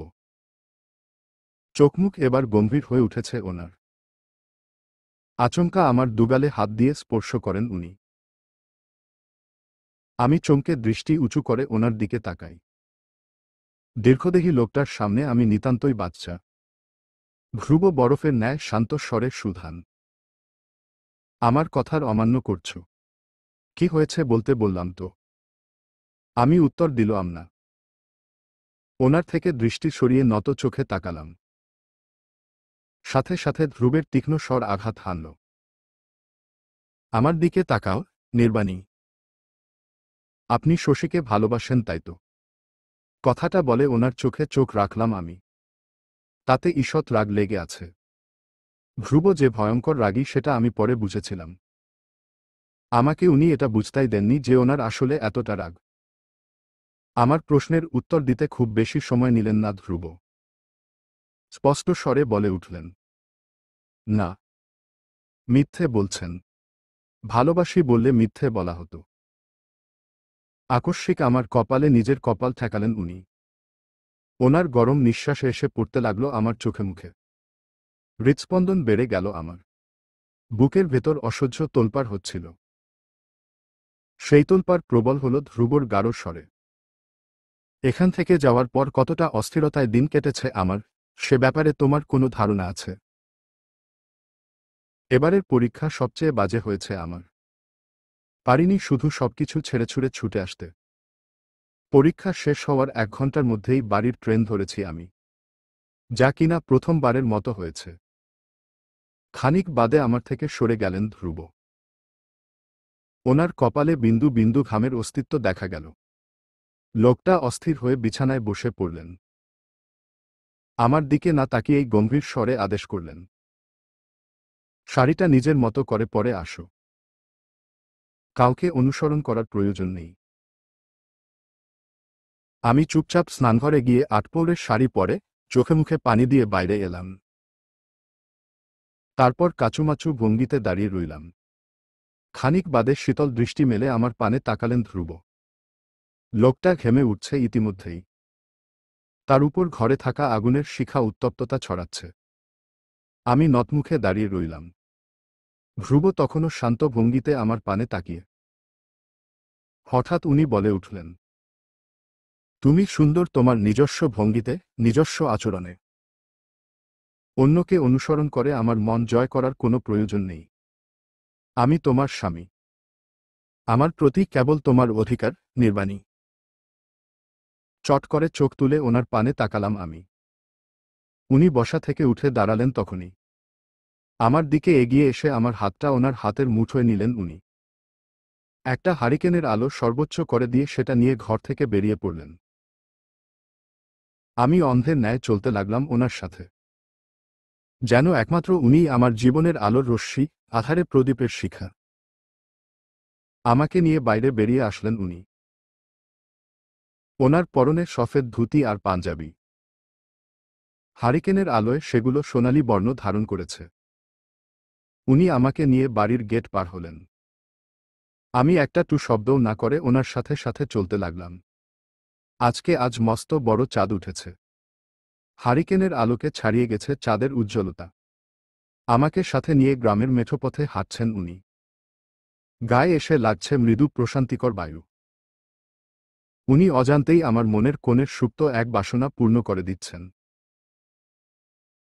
চাঁদনি রাতে এভাবে প্রিয় মানুষের হাত ধরে গ্রামের মেঠোপথে হাঁটার শখ আমার কিশোরী মনে বহু আগেই দোলা দিয়েছিল। আচ্ছা, উনি কি অন্তর্যামী? আমার মনের সব কথা কিভাবে যেন পড়ে নেন। আমার ভাবনার মাঝেই থামলেন উনি। সাথে সাথে থামল আমার পায়ের গতিও। আমার চোখের দৃষ্টি সারাটা পথ ধ্রুবের উপর আটকে ছিল। মানুষটা আমায় ঘরে ফেলে দিয়েছে নিজের শব্দ দ্বারা। উনি কথা বলেন স্পষ্ট স্বরে, যা ওনার কথার সত্যতা দৃঢ়ভাবে ধারণ করে। আর কিছু মুহূর্ত আগে ওনার বলা প্রতিটি শব্দ ছিল সত্য। ধ্রুব আমাকে হাতের ইশারায় কিছু দেখালেন। আমি সেদিকে তাকাতেই চোখে মুখে বিস্ময় এসে ধরা দিল। অসংখ্য জোনাকি পোকারা উড়ে উড়ে নৃত্য প্রদর্শন করছে সেথায়। আমি সেদিকে ছুটে গেলাম। একটু সামনে যেতেই আরেকবার চমকে উঠলাম আমি। আমার থেকে দুকদম সামনে স্বচ্ছ স্রোতস্বিনী। সেই স্রোতস্বিনী যা আমি ধ্রুবের কক্ষের সেই বিশাল জানালা দিয়ে দেখতাম। আমি দৃষ্টিতে বিস্ময় নিয়েই ধ্রুবর পানে তাকালাম। উনি একটা দীর্ঘশ্বাস ফেলে স্বাভাবিক স্বরে বললেন, আপনার বিষণ্ণ হৃদয়ের বিষণ্ণতা মুছে দেওয়ার ক্ষুদ্র প্রচেষ্টা। আই হোপ জায়গাটা আপনার ভালো লাগবে, মন ভালো হবে।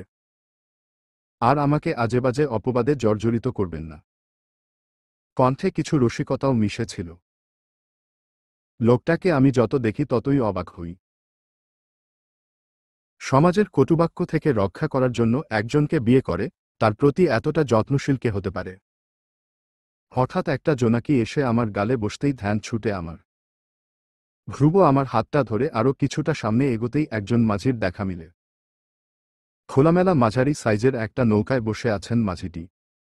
ধ্রুবকে দেখতেই লোকটা হেসে বলে উঠে, আদাব জমিদার বাবু, এত রাতে এখানে কোনো দরকার? মতিন চাচা, তোমার নৌকাটা কি আজকে রাতের জন্য দেওয়া যাবে? ওনার কথা শুনে আমার দিকে লক্ষ্য করেন মতিন নামের লোকটা।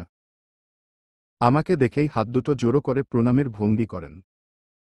সাথে সাথে আমিও হাত দুটো জোড়ো করে প্রণাম জানাই ওনাকে। আপনি বললে তো জানো কুরবান জমিদার বাবু। আর এই নৌকা, এইটা তো আপনিই। কথাটা বলে মতিন মিয়া নৌকা থেকে নেমে বৈঠাটা ধ্রুবর হাতে ধরিয়ে দেন। ধ্রুবকে আরেকবার আদাব জানিয়ে একটা আঞ্চলিক গান গাইতে গাইতে চোখের আড়াল হয়ে যান। নৌকাটা নদীর কিনারায় থাকা একটা বাঁশে আগে থেকেই বাঁধা ছিল। আমার হাতে হারিকেনটা ধরিয়ে দিয়ে প্রথমে নিজে নৌকায় পা রাখলেন উনি। আমি কৌতূহলী হয়ে প্রশ্ন করে ফেললাম, আপনি নৌকা চালাতে জানেন? হুম। হাতটা বাড়াও। আমার শৈশব থেকে শুরু করে কৈশোর সবই শহরের অট্টালিকার মাঝেই কেটেছে। গ্রামে আমি খুব কমই এসেছি, হয়তো বা ২-৩ বারের মতো। তাও সেই ছোটবেলায় দিদা দাদু বেঁচে থাকার সময়ে। নৌকায় চড়া হয়নি কখনো। এমনকি সাঁতারও জানি না আমি। সেই হিসেবে আমার আজ নৌকায় চড়ার সময় প্রচণ্ড ভয় পাওয়ার কথা। কিন্তু আশ্চর্যজনকভাবে আমি খুব বেশি ভয় পেলাম না। ধ্রুবর বাড়িয়ে দেওয়া হাতের মুঠোয় নিজের সমস্ত ভয় অপন্ন করে নির্ভয়া হয়ে উঠলাম আমি। নৌকোয় পা রাখতেই সেটা নড়ে উঠল খানিক। আমি ভয় পেয়ে কোনো শব্দ করব তা আগেই ধ্রুব বলে উঠলেন, ভয় পেও না, এদিকটায় জল কম, কিছু হবে না। আমি নৌকায় উঠে বসতেই বৈঠা ঠেলে নদীর জলে নিয়ে গেলেন নৌকাটা। আমি জীবনে প্রথমবারের মতো উপভোগ করতে লাগলাম নৌকা ভ্রমণ। নৌকায় বৈঠা চালিয়ে সেটা মাঝ নদীতে নিয়ে আসলো ধ্রুব। এখন আমাদের মাথার উপর পূর্ণচন্দ্র, যার জোছনায় আলোকিত চারপাশ। নৌকায় রাখা হারিকেনের আলোয় নদীর জলে কিছুটা সোনালি আভা দেখা যাচ্ছে।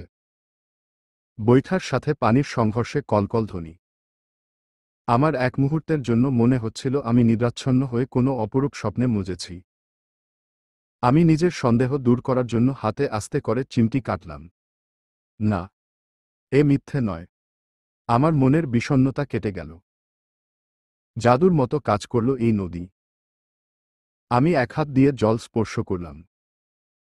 ধ্রুব ধীরগতিতে বৈঠা চালাচ্ছেন। জল নিয়ে এক মুহূর্ত খেলার পরে ধ্রুবর দিকে তাকালাম আমি। ওনার সুগভীর নেত্র জোড়ার দৃষ্টি যে আমার উপর তা চাঁদের আলোয় স্পষ্ট। আমি ওনার দিকে তাকানোর পরেও উনি সেভাবেই তাকিয়ে রইলেন আমার দিকে। আমি ইতস্তত করে বললাম, চোখের কাজল কি লেপ্টে বাজে লাগছে। আমি তো ভালো করে ধুয়েছিলাম। আমার বোকা প্রশ্ন শুনে নিচের ওষ্ঠ কামড়ে হেসে ফেলল ধ্রুব। তারপর দৃষ্টি সরিয়ে অন্যদিকে তাকিয়ে বৈঠা চালাতে লাগল। অন্যদিক থেকে দৃষ্টি সরিয়ে ফের আমার দিকে তাকিয়ে বলে উঠলেন, আকাশের চাঁদ আর মর্তের চাঁদের মাঝে পার্থক্য কি জানো? আমি মৃদু হেসে উত্তর দিলাম, মর্তে আবার চাঁদ আছে নাকি?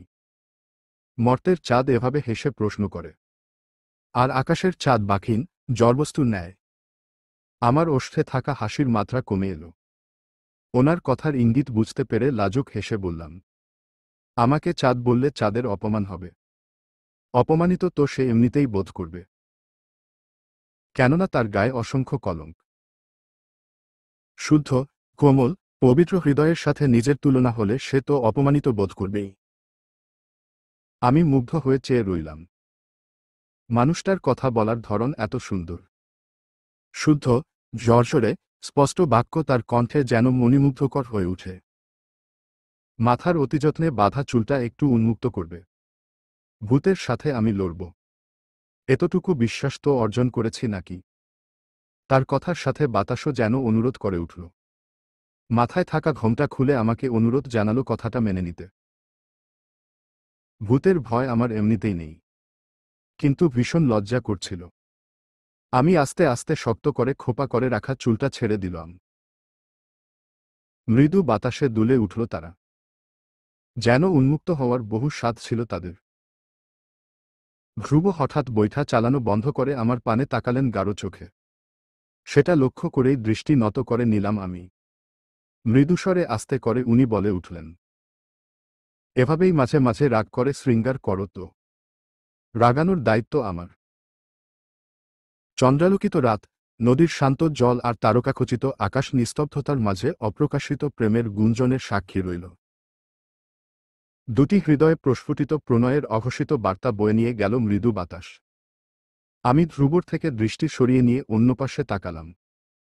ওনার দৃষ্টি বর্ষার ন্যায় তীব্র আঘাত হানছে বক্ষদেশে। অদৃশ্য সেই প্রহার। চুলগুলো একপাশে এনে নদীর জলে পা ডুবিয়ে বসলাম আমি। ধ্রুব ধীরে ধীরে বইটা বইছেন। আমি ওনার দিকে আর চোখে তাকিয়ে দৃষ্টি সরিয়ে নিলাম। একটু আগে ওনার কথাগুলো শুনে মন যেমন আপ্লুত হয়েছে তেমনি লজ্জারা এসে ভর করেছে চোখের পাতায়। হঠাৎ ধ্রুবর স্বর শুনতেই আমি একটু চোখ তুলে তাকালাম। গান জানো, নির্বাণী? আমি দুপাশে মাথা নাড়লাম। যদিও একটু আধটু গুনগুনিয়ে গাই, তবে সেটা লোকের সামনে বলার অযোগ্য। ধ্রুব এবার বললেন, গান শিখো তো। আমি কিছু না বলে চুপচাপ রইলাম। উনি মনোযোগ দিয়ে নৌকা চালাচ্ছেন। বোঝাই যাচ্ছে এ কাজে বেশ পটু।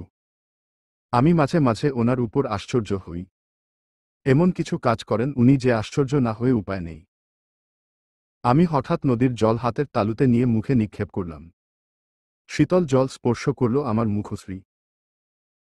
ধ্রুব বোধহয় শব্দ শুনে আমার পানে তাকালেন। নদীর জল থেকে পা তুলে মুখ আঁচল দিয়ে মুছতে মুছতে ওনার দিকে তাকালাম। বৈঠা চালানো বাদ দিয়ে উনি তাকিয়ে আছেন। হঠাৎ নৌকা ঘুরানো শুরু করলেন উনি। রাত গভীর থেকে গভীর হতে শুরু করেছে। বাড়ছে নিস্তব্ধতা। মাঝে মাঝে ঝিঝি পোকাদের কর্কশ চিৎকার কর্ণগোচর হচ্ছে। সেই হাতে ফুরিয়ে আসছে হারিকেনের আলো। দ্রুত বাড়ি ফেরা আবশ্যক। নদীর পাড়ে নৌকা থামিয়ে আমাকে নামতে ইশারা করলেন উনি। আমি দুরু দুরু বুকে নদীর চরে পা রাখলাম। নৌকা বেঁধে রেখে ধ্রুবও নেমে এলেন। আমার হাত থেকে হারিকেনটা নিয়ে নিজের হাতের মুঠোয় পুড়ে নিলেন আমার হাত। জোছনায় ওনার মুখশ্রীর শ্রী বেড়েছে কয়েকগুণ। গভীর চোখজোড়ায় এসে জড়ো হয়েছে আকাশের সমস্ত তারকা। জানি না কেন, কিন্তু ওনাকে অবলোকন করার ইচ্ছে আমায় ঘিরে থাকে সবসময়। মনে হয় শতাব্দীর কেটে যাক, কিন্তু এই মুখশ্রী আমার অক্ষিপট থেকে যেন না সরে। সকালের প্রথম রশ্মি চোখের উপর এসে পড়তেই ঘুমে বিঘ্ন ঘটল আমার। চোখে তখন রাজ্যের ঘুম, কিন্তু আলোর তীব্রতায় চোখ বুজে রাখা দায়। সম্পূর্ণ অনিচ্ছা সত্ত্বেও শোয়া থেকে উঠে বসলাম আমি। পিটপিট করে চোখ মেলে তাকাতেই পরিচিত সেই কক্ষ চোখে ভাসল। চট করে বাদিকে ফিরে তাকালাম আমি। ঘুমে বিভোর অতিপরিচিত প্রিয় সেই মুখশ্রী ভেসে উঠল অক্ষিপ্তে। ওষ্ঠকোণে আপনা আপনি এক চিলতে হাসির রেখা ফুটে উঠল। ধ্রুবর গালে অযত্নে বেড়ে উঠা দাড়িগুলো নিজ সৌন্দর্যে ফুটে উঠেছে উজ্জ্বল শ্যামলা বরণময়ী চেহারায়। ওনার দিকে দুদণ্ড তাকিয়ে বিছানা থেকে নামতেই আঁচলে টান অনুভব করলাম আমি। ভ্রু কুঁচকে পেছনে ফিরতেই দেখলাম ধ্রুবর হাতের মুঠোয় আমার আঁচলের কোনা। পুরুষালী হাতের শক্ত মুঠোয় পড়ে বাঁধন ছেড়ে আসতে অক্ষম আঁচলের সেই অংশ। আমি জোরে টান দিয়েও ব্যর্থ হলাম। অবশেষে ওনাকে মৃদুস্বরে ডেকে উঠলাম। শুনুন। ধ্রুবর ঘুম ছিল গভীর, তাই আমার মৃদুস্বরে কোনো কাজ হল না। এবার খানিক জোরে করে ডেকে উঠলাম আমি। ধ্রুব, শুনছেন? পিটপিট করে চোখ মেলে তাকালেন উনি। হৃৎপিণ্ড সজোরে কেঁপে উঠল আমার। উপন্যাস ও কবিতা ঘুমন্ত নারীদের বর্ণনায় ভরপুর। অথচ একজন ঘুমন্ত যুবককে কতটা নিষ্পাপ আর সুন্দর লাগে এই কথা কেন উল্লেখ নেই? এটা ভেবেই বিদ্রোহ করে উঠল আমার মন। ধ্রুব আমার দিকে তাকিয়ে বিষয়বস্তু বোঝার চেষ্টা করছেন। আমি বলে উঠলাম, আপনার হাতের মুঠোয় আমার শাড়ির আঁচল। উনি সোনা থেকে উঠতে উঠতে সেটা লক্ষ্য করে আমার পানে তাকালেন। হাতের মুঠো আলগা করতে করতে বললেন, শুধুমাত্র শাড়ির আঁচল ছাড়ছি। আমি ভ্রু কুঁচকে তাকালাম। উনি বোধহয় কৌতূহল রেখে দিতে বড় মজা পান। আমি ওনার দিকে বোকা দৃষ্টিতে তাকিয়ে স্নানঘরে প্রবেশ করলাম। হাতমুখ ধুয়ে বেরিয়ে আসার পর ধ্রুব আমার হাতের গামছা নিয়ে যেই স্নানঘরে ঢুকতে যাবে অমনি দরজায় কড়া পড়ল। আমি ভ্রু কুঁচকে দরজা খুলতেই একজন পরিচারিকার মুখ দৃশ্যমান হল। সে অতি বিনয়ের সাথে জানালো যে শহর থেকে ধ্রুবর দুটো চিঠি এসেছে। আমি ডাকপিয়নকে কিছুক্ষণ অপেক্ষা করতে বলার জন্য বললাম। চিঠি আনার জন্য ধ্রুব নিচে গিয়েছেন। আমি কক্ষে বসে বসে চুলে চিরুনি চালাচ্ছিলাম। সিথির সিঁদুর কপালে লেপ্টে এলোমেলো করে রেখেছিল আমাকে। সেটা ধুয়ে পুনরায় সিথিতে লম্বা করে সিঁদুর পরলাম। সিঁদুর পরা শেষে যেই মাথার চুল বেনি করার জন্য হাতে নিয়েছি অমনি ভেতরে প্রবেশ করলেন ধ্রুব। আমি চট জলদি পেছনে ফিরে তাকালাম। মাথার কেশ অমনি উন্মুক্ত রয়ে গেল। কার চিঠি এসেছে? উনি একটা ক্ষুদ্র শ্বাস ফেলে বললেন, তোমার দাদার। তোমাকে একটা চিঠি আর আমাকে একটা চিঠি পাঠিয়েছে। কথাটা বলে উনি আমার নামের চিঠিটা আমার দিকে বাড়িয়ে দিলেন।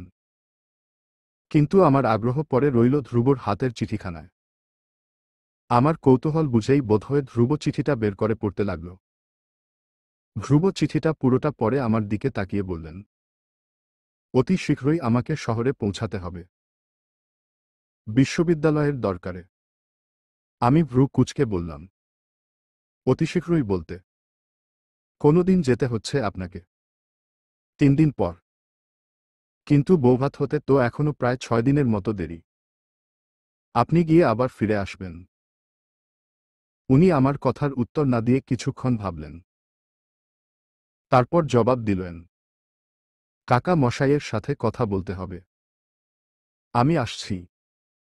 উনি চলে গেলেন কাকা মশাইয়ের সহিত আলাপ করার জন্য।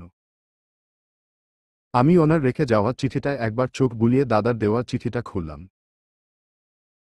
অতি পরিচিত হাতের লেখাগুলো ভেসে উঠল। আমি মনে সবগুলো শব্দ একে একে পড়তে লাগলাম। প্রিয় ভগ্নী, এতদিন পরে খবর নেওয়ার জন্য দুঃখিত। আশা করি ভালোই আছিস।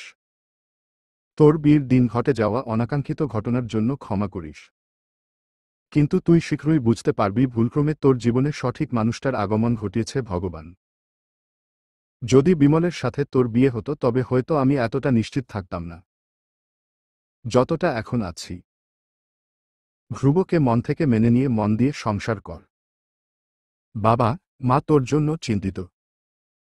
আশা করি তুই ভালো আছিস, ভালো থাকবি। আজ এতটুকুই। ইতি, তোর দাদা। আমি পত্রটা পড়ে আস্তে আস্তে সেটা বন্ধ কর নিলাম। তারপর চিঠি দুটো ধ্রুবর পড়ার টেবিলের ড্রয়ারে রেখে দিলাম। বৌভাতের দিন আগানো হয়েছে। যেহেতু ধ্রুবকে জরুরি কারণে বিশ্ববিদ্যালয়ে থাকতে হবে, তাই সকলের অনিচ্ছা সত্ত্বেও খুব জলদি এই শুভ কাজ সম্পন্ন করা হচ্ছে। আর আজ সেই দিন। সকাল হতে না হতেই শাশুড়ি মা আমার কক্ষে পরিচারিকাদের পাঠিয়ে দিয়েছেন। তাদের পাঠানোর উদ্দেশ্য এই আমার কক্ষে বিভিন্ন অলংকার পাঠিয়ে দেওয়া। আমি সকাল সকাল স্নান ছেড়ে বেরিয়ে আসতেই দেখতে পাই শাশুড়ি মা দুজন পরিচারিকাকে সাথে নিয়ে আমার কক্ষে দাঁড়িয়ে আছেন। আমি ওনাকে প্রণাম করে দাঁড়াতেই উনি গম্ভীর কণ্ঠে জানালেন, এখানে প্রয়োজনীয় সমস্ত অলংকার রাখা আছে। সাজসজ্জায় যেন কোনো কমতি না হয়। গ্রামের অনেক মানুষ আসবে। তাদের মধ্যে থেকে একজনও যেন এটা বলতে না পারে এ বাড়ির বউদের দেহে অলংকার রোজে না। আমি চুপচাপ ওনার কথা শুনে গেলাম। আমার তীক্ষ্ণ চোখে তাকিয়ে দেখলেন উনি। এ বাড়ির সকলের মতো আমার দেহে তেমন কোনো সাজসজ্জা নেই। যদিও এতদিন ধ্রুবর মা আমাকে কিছু বলেননি, কিন্তু যেহেতু আজ নিজে এসে সমস্ত অলংকার দিয়ে যাচ্ছেন, তাই আমার অসম্মতি দেখানো শোভা পায় না। যথারীতি উনি আমাকে নির্দেশনা দিয়ে চলে গেলেন। উনি চলে যাওয়ার পর পরিচারিকা দুজনও অলংকারগুলো রেখে চলে গেল। আমি অলংকারগুলো একে একে দেখতে লাগলাম। অলংকারের পাশাপাশি একটা লাল টকটকে শাড়িও রাখা আছে বিছানায়। আমি একটা দীর্ঘশ্বাস ফেলে শাড়িটা পরে নিলাম। শাড়ি পরা শেষ হতেই দরজায় কড়া নাড়ল কেউ। আমি উচ্চস্বরে চেঁচিয়ে উঠলাম, কে? তোমার স্বামী। আমি গিয়ে দ্রুত দরজা খুলে দিলাম। অমনি ধ্রুবর সুদর্শন মুখশ্রী ভেসে উঠল আমার অক্ষিকোটরে। ধ্রুব ভেতরে প্রবেশ করতে করতে গাঢ় চোখে আমার পানে তাকালেন। তারপর বিছানায় রাখা অলংকারগুলোর দিকে তাকিয়ে ফের আমার পানে তাকালেন।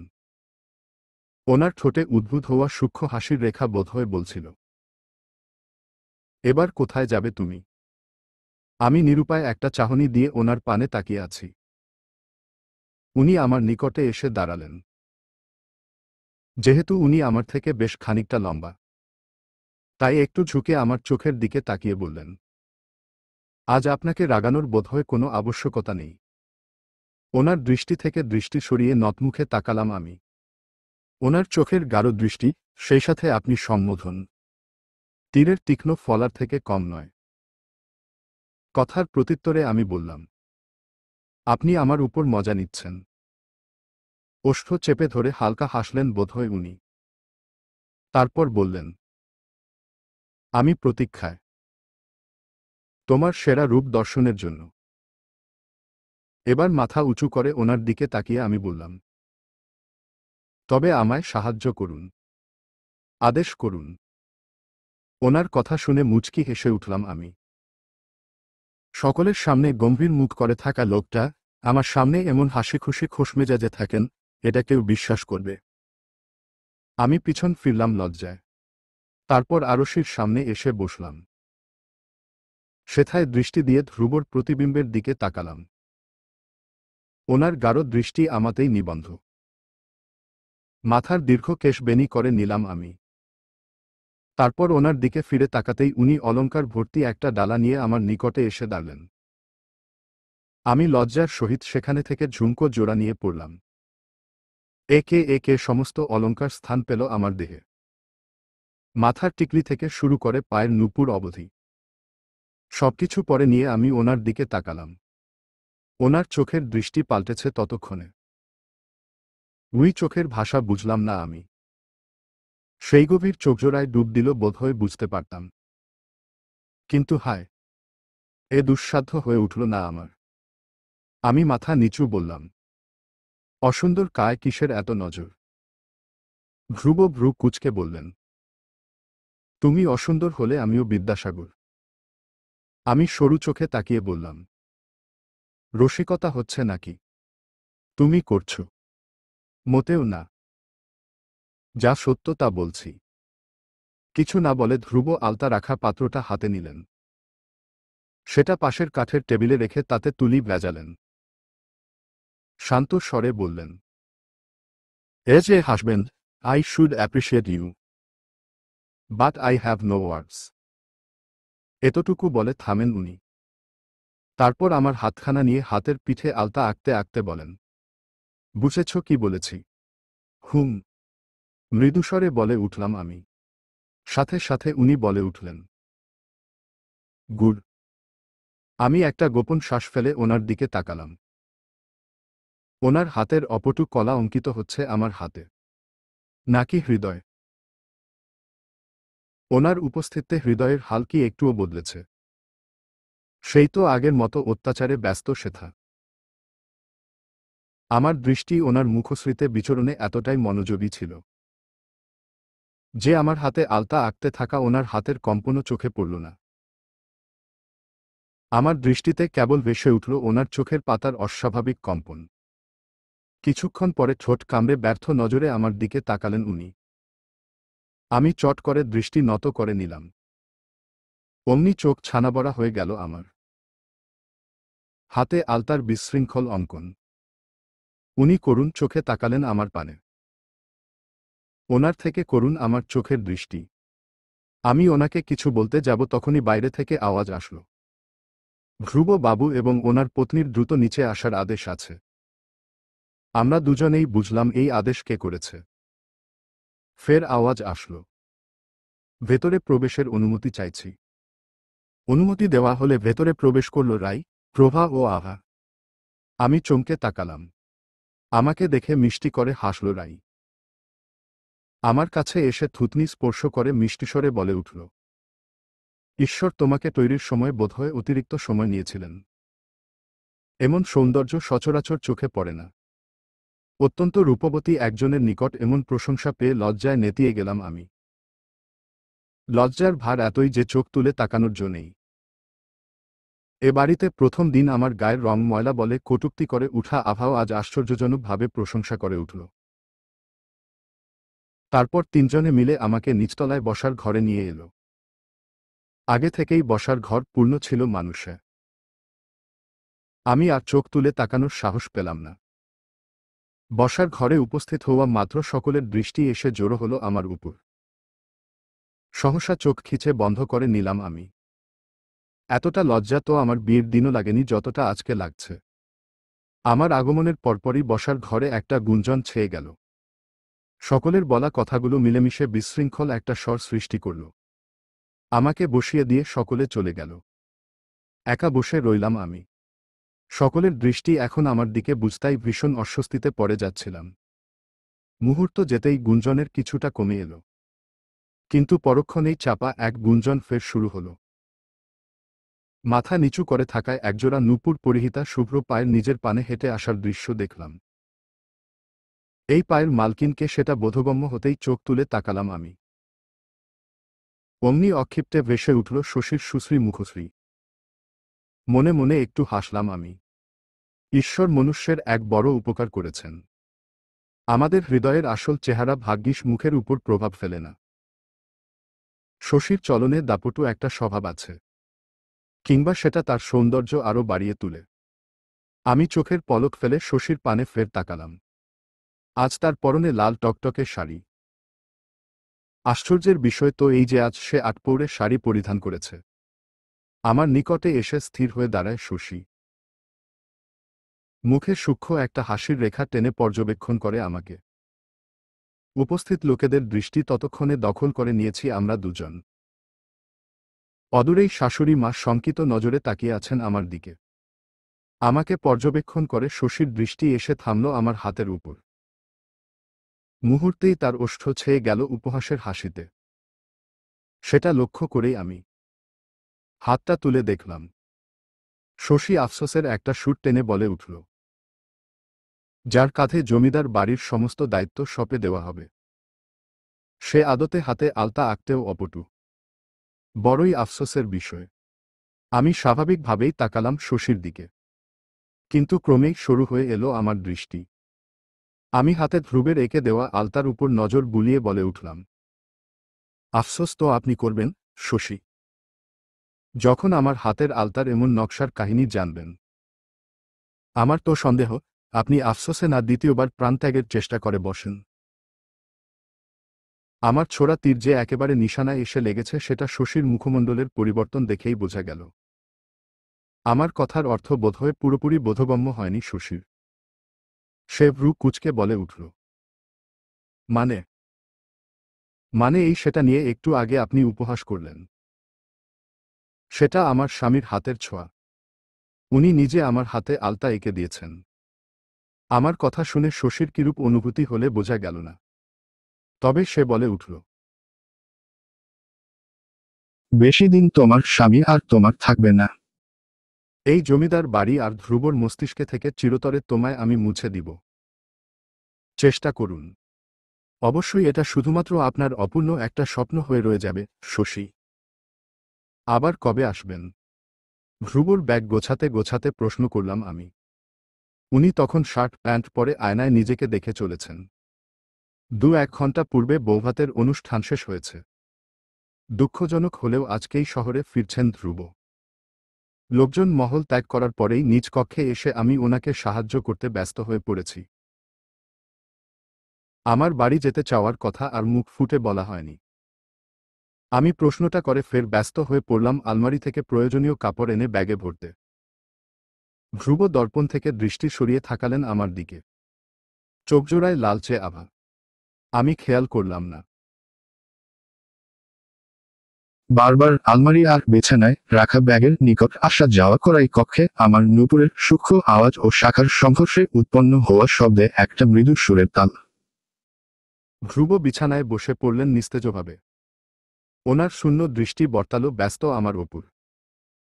চোখ তুলে আমি একবার ওনার দিকে তাকিয়ে ভ্রু কুঁচকে বললাম, বললেন না যে নাকি আর আসার ইচ্ছে নেই? ধ্রুব এবার আমার থেকে দৃষ্টি সরিয়ে অন্যদিকে তাকালেন। গভীর একটা শ্বাস টেনে ওষ্ঠ কামড়ে ধরে মাথা নত করে চোখ বুজে নিলেন। আমি অনিমেষ তাকিয়ে রইলাম শার্ট প্যান্ট পরিহিত আমার অধিকারস্থ পুরুষটির দিকে। শার্টের হাতা গুটানো থাকায় ওনার লোমশ হাত দুটো ফুটে উঠেছে, যা প্রদীপের শিখায় বড্ড আকর্ষণীয় ঠেকেছে। আমি এবার হাতের কাজ থামিয়ে ফের প্রশ্ন করে ফেললাম, শুনছেন কি? প্রশ্নটা করে আমি থামতেই কক্ষজুড়ে গাঢ় নিস্তব্ধতা। দুটো মনুষ্যের নীরব শ্বাস প্রশ্বাসের অতিসূক্ষ্ম আওয়াজ ব্যতীত আর কোনো শব্দ নেই। ওনার এমন নীরবতায় আমি হতাশ হলাম। কেমন করে উঠল আমার হৃদয়। উনি কি আমার আচরণে বিরক্ত হচ্ছেন? আমি কি বিরক্তিকর প্রশ্ন করছি? আমার অভিমানের স্তর বেশ পুরু। আমি আর কোনো প্রশ্ন করলাম না উনাকে। চুপচাপ হাতের কাজটা শেষ করে ব্যাগের চেইনটা লাগিয়ে দিলাম। দেহে থাকা আভূষণগুলো হঠাৎ বিরক্ত লাগতে শুরু করল আমার। থমথমে মুখশ্রীতে আমি আর চোখে ধ্রুবর দিকে তাকালাম। ভদ্রলোক মাথা নিচু করে চোখ বুজে আছেন। হাত দুটো বিছানায় ভর দিয়ে রেখেছেন। আমি গাল ফুলিয়ে আয়নার সামনে এসে দাঁড়ালাম। গা থেকে একে একে সমস্ত অলংকার খুলে রেখে দিলাম। শুধু রয়ে গেল ওনার পরিয়ে দেওয়া নূপুর। ওনার সম্মুখে এসে আমি কাপড়ের ব্যাগটা ওনার নিকটে রেখে দিলাম। মুখশ্রীতে তখন রাজ্যের অভিমান এসে বিরাজ করেছে। টু শব্দও করলাম না আমি। যেই ঘুরে দাঁড়ালাম অমনি হাতে টান পড়ল। চেনা স্পর্শ পেয়ে চুপ করে দাঁড়িয়ে রইলাম আমি। ফের আচমকা টান দিয়ে আমাকে ওনার দিকে ঘোরালেন উনি। আমি খানিক আটকে উঠে ওনার দিকে তাকালাম। উনি আশ্চর্য এক কাজ করে ফেললেন। দীর্ঘদেহী মানুষটা হঠাৎ আষ্টেপৃষ্ঠে জড়িয়ে ধরল আমাকে। স্তব্ধ হয়ে গেলাম আমি। চোখ বড় বড় হয়ে গেল তৎক্ষণাৎ। সমগ্র কায় ওনার নিবিড় স্পর্শে কম্পিত হলাম আমি। হৃৎপিণ্ডের কথা অবর্ণনীয়ই থাক। সেটার হাল তো ততটাও খারাপ ছিল না যতক্ষণ অবধি উনি গাঢ় স্বরে ডেকে না উঠলেন, নির্বাণী। জবাব দেওয়ার মতো অবস্থায় নেই আমি। এমনকি শুকনো একটা ঢোক অবধি গলধকরণ হচ্ছে না আমার। ওনার এইভাবে আমার নাম ধরে সম্বোধনে যে আমার হৃৎপিণ্ডের কি হাল হয়, সেটা আদৌ উনি জানেন? উনি আমাকে আরও চেপে ধরে মৃদুস্বরে বলে উঠেন, দুঃখিত এভাবে জড়িয়ে ধরার জন্য। ওনার গাঢ় নিঃশ্বাস ছুঁয়ে দিচ্ছে আমার কাঁধের উন্মুক্ত অংশ। শিউরে উঠছি আমি বারবার। উনি রুদ্ধশ্বাস ফেলে বললেন, কেন আমার এমন সর্বনাশ করলে? সহসা ভ্রু কুঁচকে গেল আমার। আমি ওনার সর্বনাশ করেছি? এসব কি বলছেন উনি? ধ্রুব হেসে গভীর একটা শ্বাস টেনে ফের বললেন, বুকের মাঝে কি এক তোলপাড় শুরু হয়েছে। কান পেতে একটু শোন তো নির্বাণী। হৃৎপিণ্ডটাকে একটু শান্ত হতে বলো। এ দায়িত্ব তোমার নয় কি? কালকে সকালে উঠে তোমার স্নিগ্ধ মুখশ্রী দেখবে না বলে আমার উপর কেমন অত্যাচার চালাচ্ছে। ওকে একটু বকে দাও তো। তোমার স্বামীকে যেন একটু শান্তি দেয়। আর আমাকে কৈফিয়ত দাও। কেন আমার এরূপ সর্বনাশ করলে? আমার মাথা ঘুরে পড়ে যাওয়ার উপক্রম হল। একে তো আমাকে আষ্টেপৃষ্ঠে জড়িয়ে ধরে আছেন, তার উপর কিসব বলছেন। মারার ফন্দি এঁটেছে নাকি লোকটা? আমি আর চোখ মেলে তাকানোর সাহস পেলাম না। ওনার বুকের কাছটায় আমার মাথা থাকার সেখানের টিপটিপ শব্দে অজ্ঞান হওয়ার উপক্রম আমি। আমার অবস্থা আরও শোচনীয় করতে উনি হঠাৎ সাংঘাতিক এক বাক্য বলে ফেললেন। আমি কি তোমায় ভালোবাসি, নির্বাণী? কথাটা কর্ণগোচর হতেই আমার শ্বাস প্রশ্বাস যেন থেমে গেল। আমি কি স্বপ্ন দেখছি? সম্ভবই না। লোকটার স্পর্শ, কথাবার্তা সবই তো গায়ে কাটা দিচ্ছে। হঠাৎ আমাকে ছেড়ে দিয়ে আমার দুগালে হাত রাখলেন ধ্রুব। আমি চোখ বুজে ফেললাম। চোখের পাপড়িগুলো কাঁপছে অনবরত। আচমকা চোখে মুখে ধ্রুবের নিঃশ্বাস পড়তেই শাড়ি খামচে হাত মুঠো করে নিলাম আমি।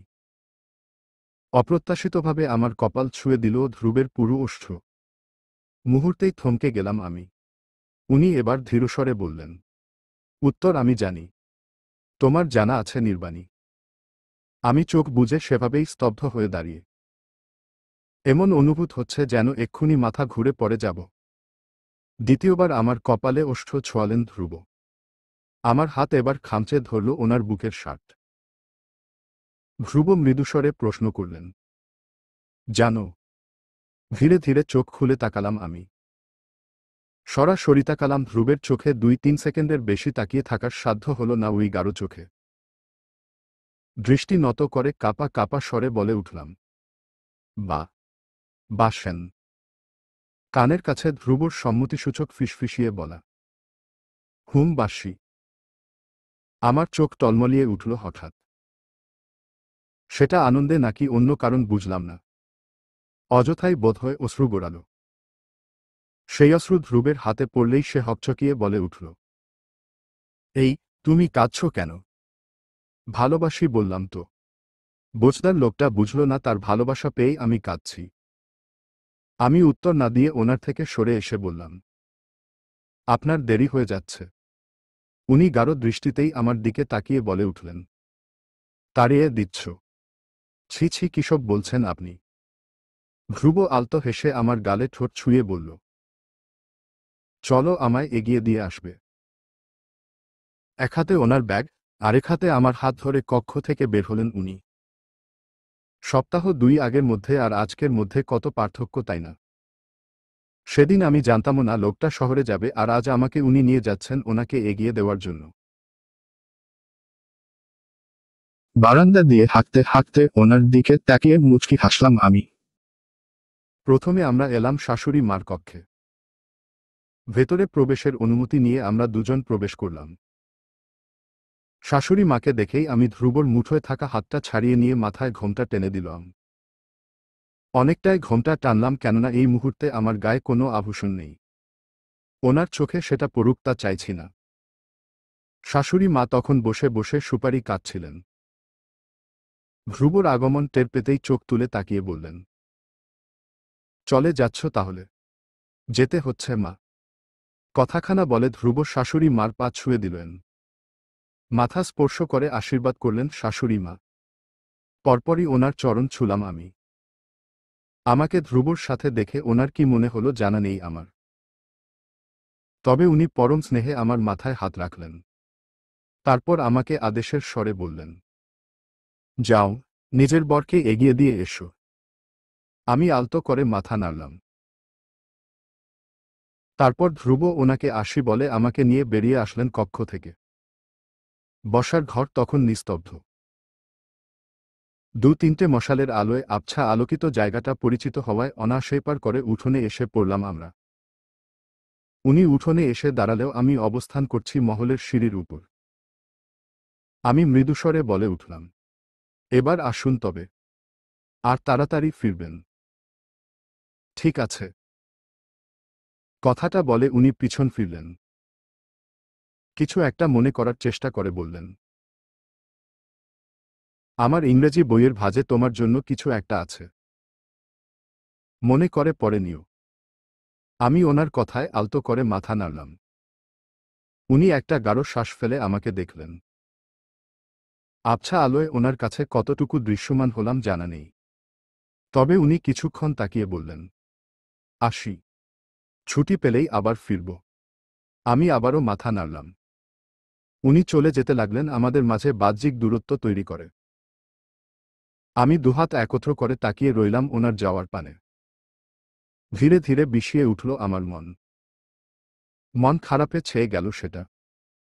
জানা ছিল না উনার প্রস্থানের পরপরই আমার কপালে শনি লেগে যাবে। উনি দৃষ্টির আড়াল হওয়ার কিছুক্ষণ পরও আমি সেভাবেই দাঁড়িয়ে রইলাম। তারপর হঠাৎ মনে পড়ল উনি বলেছিলেন ইংরেজি বইয়ে আমার জন্য কিছু রেখেছেন উনি। সেটা খেয়ালে আসতেই আমি দ্রুত তিনতলায় আমার কক্ষের উদ্দেশ্য রওনা হলাম। কক্ষে পৌঁছে দরজা আটকে ওনার পড়ার টেবিলের সামনে এসে দাঁড়ালাম। ইংরেজি বইটা বের করে পাতা উল্টাতেই চিরকুটের ন্যায় একটা কাগজ চোখে পড়ল। সেটা নিয়ে বই বন্ধ করে চেয়ারে বসে পড়লাম আমি। কাগজটা মেলে ধরার সময় অস্বাভাবিকভাবে হাত কাঁপছিল আমার। বুকের ভেতর কি উচাটন! কি লেখা আছে সেটা ভাবতেই আমার হাত ঘেমে উঠছিল। আমি ধীরে ধীরে কাগজের পৃষ্ঠাটা খুললাম। গোটা গোটা অক্ষরে ধ্রুবের লেখা শব্দগুলো চোখের পাতায় ভেসে উঠল। আমি মনে মনে পড়া শুরু করলাম সেটা। মাধবী লতা, জানোই তো নরম পুষ্পের স্থান যেমন সবচেয়ে সুন্দর স্থানে হয়, তেমনি লোক তাদের কোমলতার সুযোগ পেয়ে পায়ে পিষে ফেলতেও দুবার ভাবে না। অথচ দৃঢ়, সূক্ষ্ম কাটার ক্ষেত্রে এমনটা ঘটে না। তার সূক্ষ্মতা ও বিষাক্ততার দরুন তাকে পিষে ফেলার সাহস লোকেরা করে না। পদ্ম, একটু কঠিন হও, একটু দৃঢ় হও ওই সূক্ষ্ম কাটার ন্যায়। ইতি। তোমার অর্ধাঙ্গ। ধ্রুবর লেখা প্রতিটি অক্ষর ছুঁয়ে ছুঁয়ে দেখলাম আমি। এ কথা তো উনি আমাকে নিজেও বলতে পারতেন। কিন্তু সেটা এভাবে আমার নিকট পৌঁছে দিয়ে উনি আমার বড় উপকার করলেন। ওনার কথাগুলো শব্দ হয়ে বন্দী হয়ে রইল আমার কাছে। উনি ঠিক কী কারণে আমাকে দৃঢ় হওয়ার কথা বললেন সেটা এই মুহূর্তে আমার ভাবনায় আসছে না। আমি চিরকুটখানা বুকের কাছে চেপে ধরে দীর্ঘ একটা শ্বাস টানলাম। চোখ বুজতেই তাতে ভেসে উঠল ধ্রুবর সুদর্শন মুখখানা। মনে হলো যেন উনি আমার নিকটে বসে আমায় মাধবী লতা বলে সম্বোধন করছেন। সেই ঈশ্বর আমার কর্ণকুহরে নৃত্য করছে।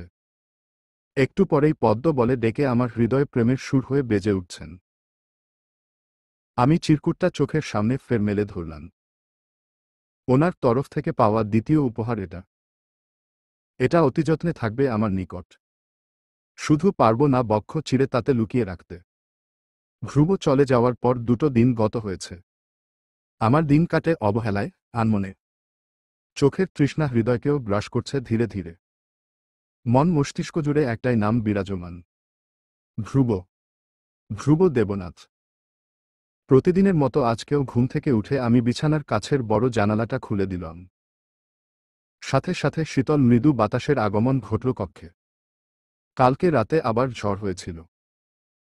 ঝড়ের পর সকালের আকাশটা আবার ঝলমলে হয়ে ধরা দিয়েছে। সারারাত ধরে বৃষ্টি হওয়ায় ভেজা মাটির সোদা গন্ধ নাকে এসে ঠেকেছে। আমি গভীর একটা শ্বাস টেনে নিলাম। বেলা কত হলো জানা নেই। এ বাড়িতে একটাই ঘড়ি, আর সেটাও বসার ঘরে টানানো। সময় দেখার জো নেই। তবুও ধারণা করছি 7টার বেশি বাজেনি। পরিবেশ অনেকটাই শীতল ঠেকায় সকালে স্নান করার সিদ্ধান্ত বাতিল করা হলো। স্নানঘর থেকে হাতমুখ ধুয়ে বের হলাম আমি। এলোমেলো হয়ে থাকা কেশে চিরুনি চালিয়ে বিন্যস্ত করে নিলাম। তারপর খোপা করে নিয়ে নতুন করে সিঁদুর লেপটে নিলাম সিঁথি জুড়ে। মুখে একটা মুচকি হাসি ফুটে উঠল। দর্পণের সামনে থেকে সরে এসে ধ্রুবর পড়ার টেবিলের সামনে দাঁড়ালাম আমি। তারপর ওনার ইংরেজি বইয়ের ভেতর থেকে চিরকুটখানা বের করে একবার পড়ে নিলাম। ফের রেখে দিলাম যত্ন করে। পড়ার টেবিলে থাকা বইগুলো উচ্চ মাধ্যমিকের। ওনার এখানকার যে বই দুটো উনি সাথে নিয়ে এসেছিলেন সেগুলো নিয়ে গেছেন সাথে করে। আমি পড়ার টেবিল ছেড়ে এবার বুকশেলফের কাছে এসে দাঁড়ালাম। আমার ইচ্ছে থাকলেও কখনো এখান থেকে বই নিয়ে পড়িনি। আজও বেশ সময় নিয়ে বইগুলোকে ছুঁয়ে ছুঁয়ে দিলাম। হাঁটা চলা করায় নূপুরের মৃদু আওয়াজে মুখরিত হচ্ছিল কক্ষটি। আমি বুকশেলফ থেকে একটা বই বের করে হাতে নিলাম। ধ্রুবকে এই বইটা পড়তে দেখেছিলাম। বইটা নিয়ে বিছানায় বাবু হয়ে বসলাম আমি। বইয়ের পাতা উল্টালাম মনোযোগ দিয়ে। সময় বোধহয় খুব দ্রুত কাটল। কিছু মুহূর্ত পরেই দরজায় কড়া নাড়ল কেউ। আমি বিছানা ছেড়ে নেমে বইটা টেবিলে রাখতে রাখতে চিৎকার করে শুধালাম, কে ওখানে? বৌমণি, আমি। পরিচারিকার পরিচিত স্বর ভেসে আসল। আমার প্রশ্নের অপেক্ষা না করেই সে পুনরায় বলে উঠল, সকালের নাস্তা পরিবেশন করা হয়েছে। সকলে আপনার প্রতীক্ষায়। আপনি আজ এখনো আসছেন না, তাই মা ঠাকুরুন আপনাকে ডাকতে পাঠিয়েছে। দরজা খুলে মাথায় লম্বা করে ঘোমটা টেনে নিলাম আমি। তারপর আমি বসার ঘরের উদ্দেশ্য পা বাড়ালে আমার পিছু পিছু আসতে লাগল পরিচারিকাটি। খাওয়া দাওয়ার পর্ব সমাপ্ত করে আমি রায়ের পিছু পিছু ওর কক্ষের উদ্দেশ্যে আসলাম। ইতিমধ্যে বেলা গড়িয়ে গেছে অনেকটাই। রাই ওর পেছনে পেছনে আমাকে যেতে দেখে ভ্রু কুঁচকে বলল, কি ব্যাপার? এভাবে আমার পিছন পিছন কোথায় যাচ্ছ? আপনি যেখানে যাচ্ছেন। একা একা ভালো লাগছে না আজকাল। আমার কথা শুনে প্রকাশ্যে মুচকি হেসে রাই বলল, আমার ভাই যে নেই বাড়িতে। ওর বলা কথায় লজ্জা পেলাম আমি। কিছু না বলে মাথা নত করে চুপচাপ হাঁটতে লাগলাম। হঠাৎ থেমে দাঁড়ালাম আমি। একটা দরজা পেরিয়ে এসেছি। কক্ষটা প্রভা ও আভার। কি মনে করে আমি 2 কদম পিছিয়ে দরজার সামনে আসলাম। দরজাটা চাপানো ছিল। একটু ফাঁক হয়ে থাকা দরজাটায় উকি দিতেই দৃষ্টি বড় বড় হয়ে এলো আমার। ধাক্কা দিয়ে দরজাটা খুলে ভেতরে প্রবেশ করলাম আমি। কক্ষে উপস্থিত দুজন চমকে উঠল তাতে। আভা ও প্রভার মা স্বর্ণালী দেবই প্রভার কেশ নিজের মুষ্টিতে নিয়ে আছেন। বেচারা প্রভার চোখে মুখে ফুটে উঠেছে ব্যথার চিহ্ন। চোখ দুটো তার অশ্রুতে পূর্ণ। এমন পরিস্থিতিতে আমাকে দেখে দুজনেই চমকে উঠেছে। আমি ওদের দিকে এগোতে এগোতে ব্যস্ত স্বরে বলে উঠলাম, এসব কি করছেন কাকিমা? ওকে ব্যথা কেন দিচ্ছেন? কথাটা শেষ করে আমি ওনার দখল থেকে প্রভাকে ছাড়িয়ে নিয়ে আসলাম। নিঃশব্দে অশ্রু বিসর্জন করছে প্রভা। পরনের শাড়ির দশা বেহাল। বোঝাই যাচ্ছে স্বর্ণালী দেবীর হাতের কয়েক ঘা পড়েছে তার দেহে। আমি গাঢ় চোখে একবার প্রভার মুখশ্রীতে নজর দিলাম। গৌর বর্ণ গালে মারের ছাপ ফুটে উঠেছে। একবার চোখ তুলে নিজের মায়ের দিকে তাকিয়ে আমার পেছনে কাচুমাচু করে দাঁড়ালো প্রভা। এবার আমি তাকালাম স্বর্ণালী দেবীর পানে। বিধবা হওয়ার জন্য ওনার পরনে সাদা থান। স্বাস্থ্যবান মহিলা রাগে গজগজ করছেন। আমি হঠাৎ উপস্থিত হওয়ায় বোধহয় উনি আরও ক্রুদ্ধ হয়েছেন। চোখের তীক্ষ্ণতা বেড়েছে বেশ, যা উনি লুকানোর চেষ্টায়। এভাবে মেয়েকে মারছেন কি জন্য?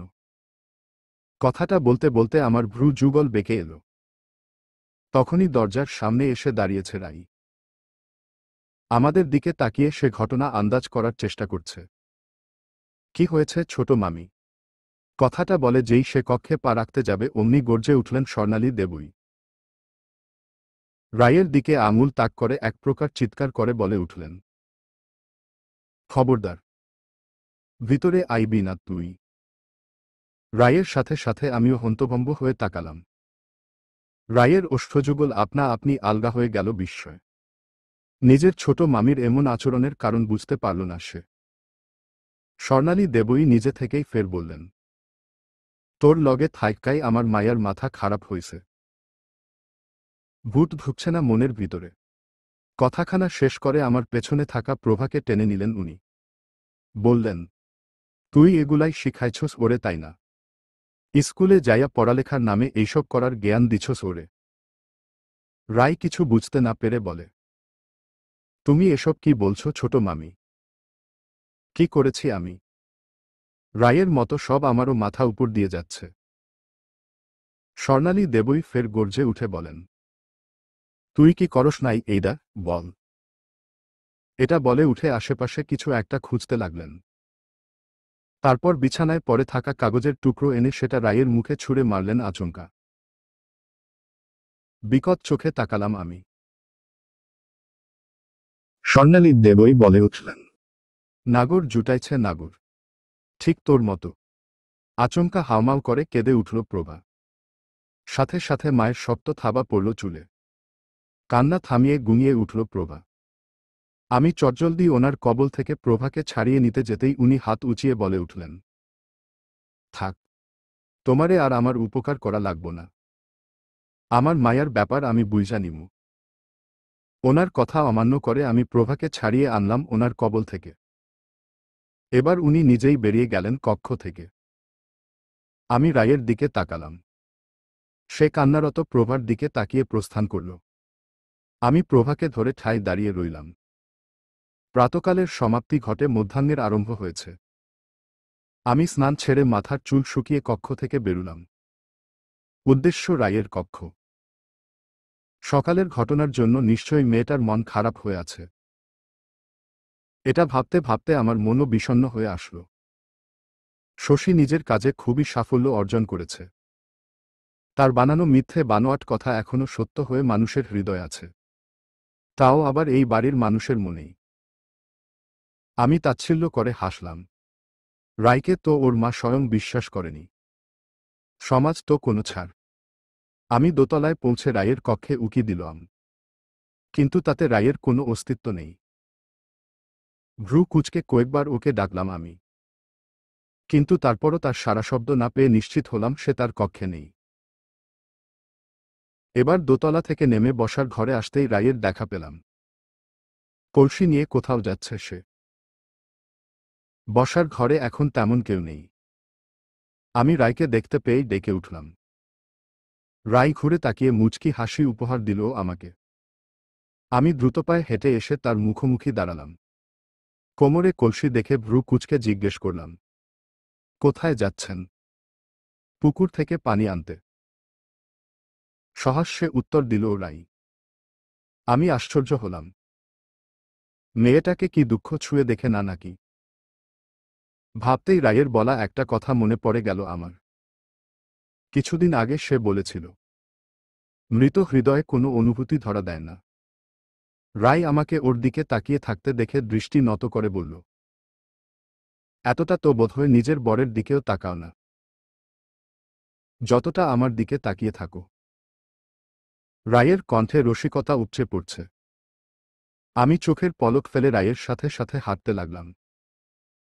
সে আমাকে তার পেছনে পেছনে যেতে দেখে পেছনে না ফিরেই বলল, আমি কিন্তু পুকুর পাড়ে যাচ্ছি।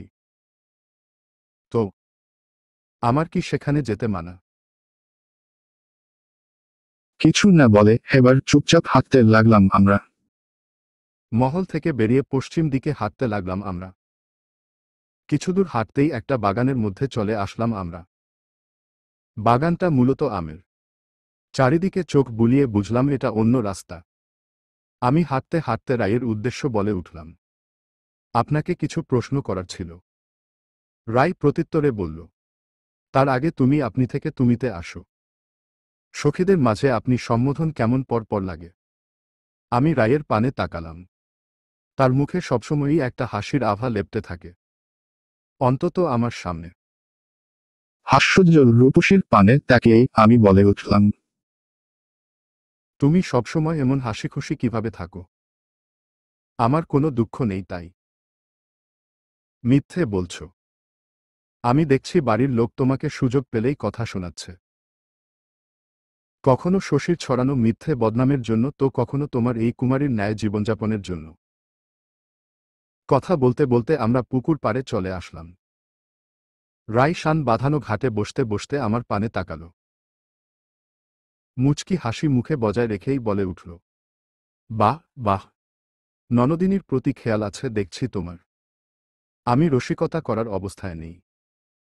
তাই গম্ভীর হয়ে বললাম, রসিকতা করো না। সত্যি করে বলো তো তোমার এসব খারাপ লাগে না? রায় আমার থেকে দৃষ্টি সরিয়ে পুকুরের জলে স্থির করল। আমি খেয়াল করলাম সে ধীরে ধীরে গম্ভীর হয়ে আসছে। দাঁত দিয়ে ওষ্ঠ কামড়ে সে বলে উঠল, তুমি আমাকে এসব কেন জিজ্ঞেস করছো? আমাকে এসব জিজ্ঞেস করার প্রয়োজন নেই। কণ্ঠে গাঢ় অভিমানের রেশ রায়ের। বুঝলাম এ অভিমান তার জীবনের প্রতি। আমি কিছু না বলে চুপ করে রইলাম। ক্ষণকাল বাদে সে নিজে থেকেই বলে উঠল, যখন দুঃখ পেতে পেতে মানুষের সহ্যের সীমা পার হয়ে যায় তখন মানুষ আর দুঃখ পায় না। আমি গাঢ় চোখে তাকালাম এবার রায়ের পানে। সে এবার তাকালো সরাসরি আমার চোখের।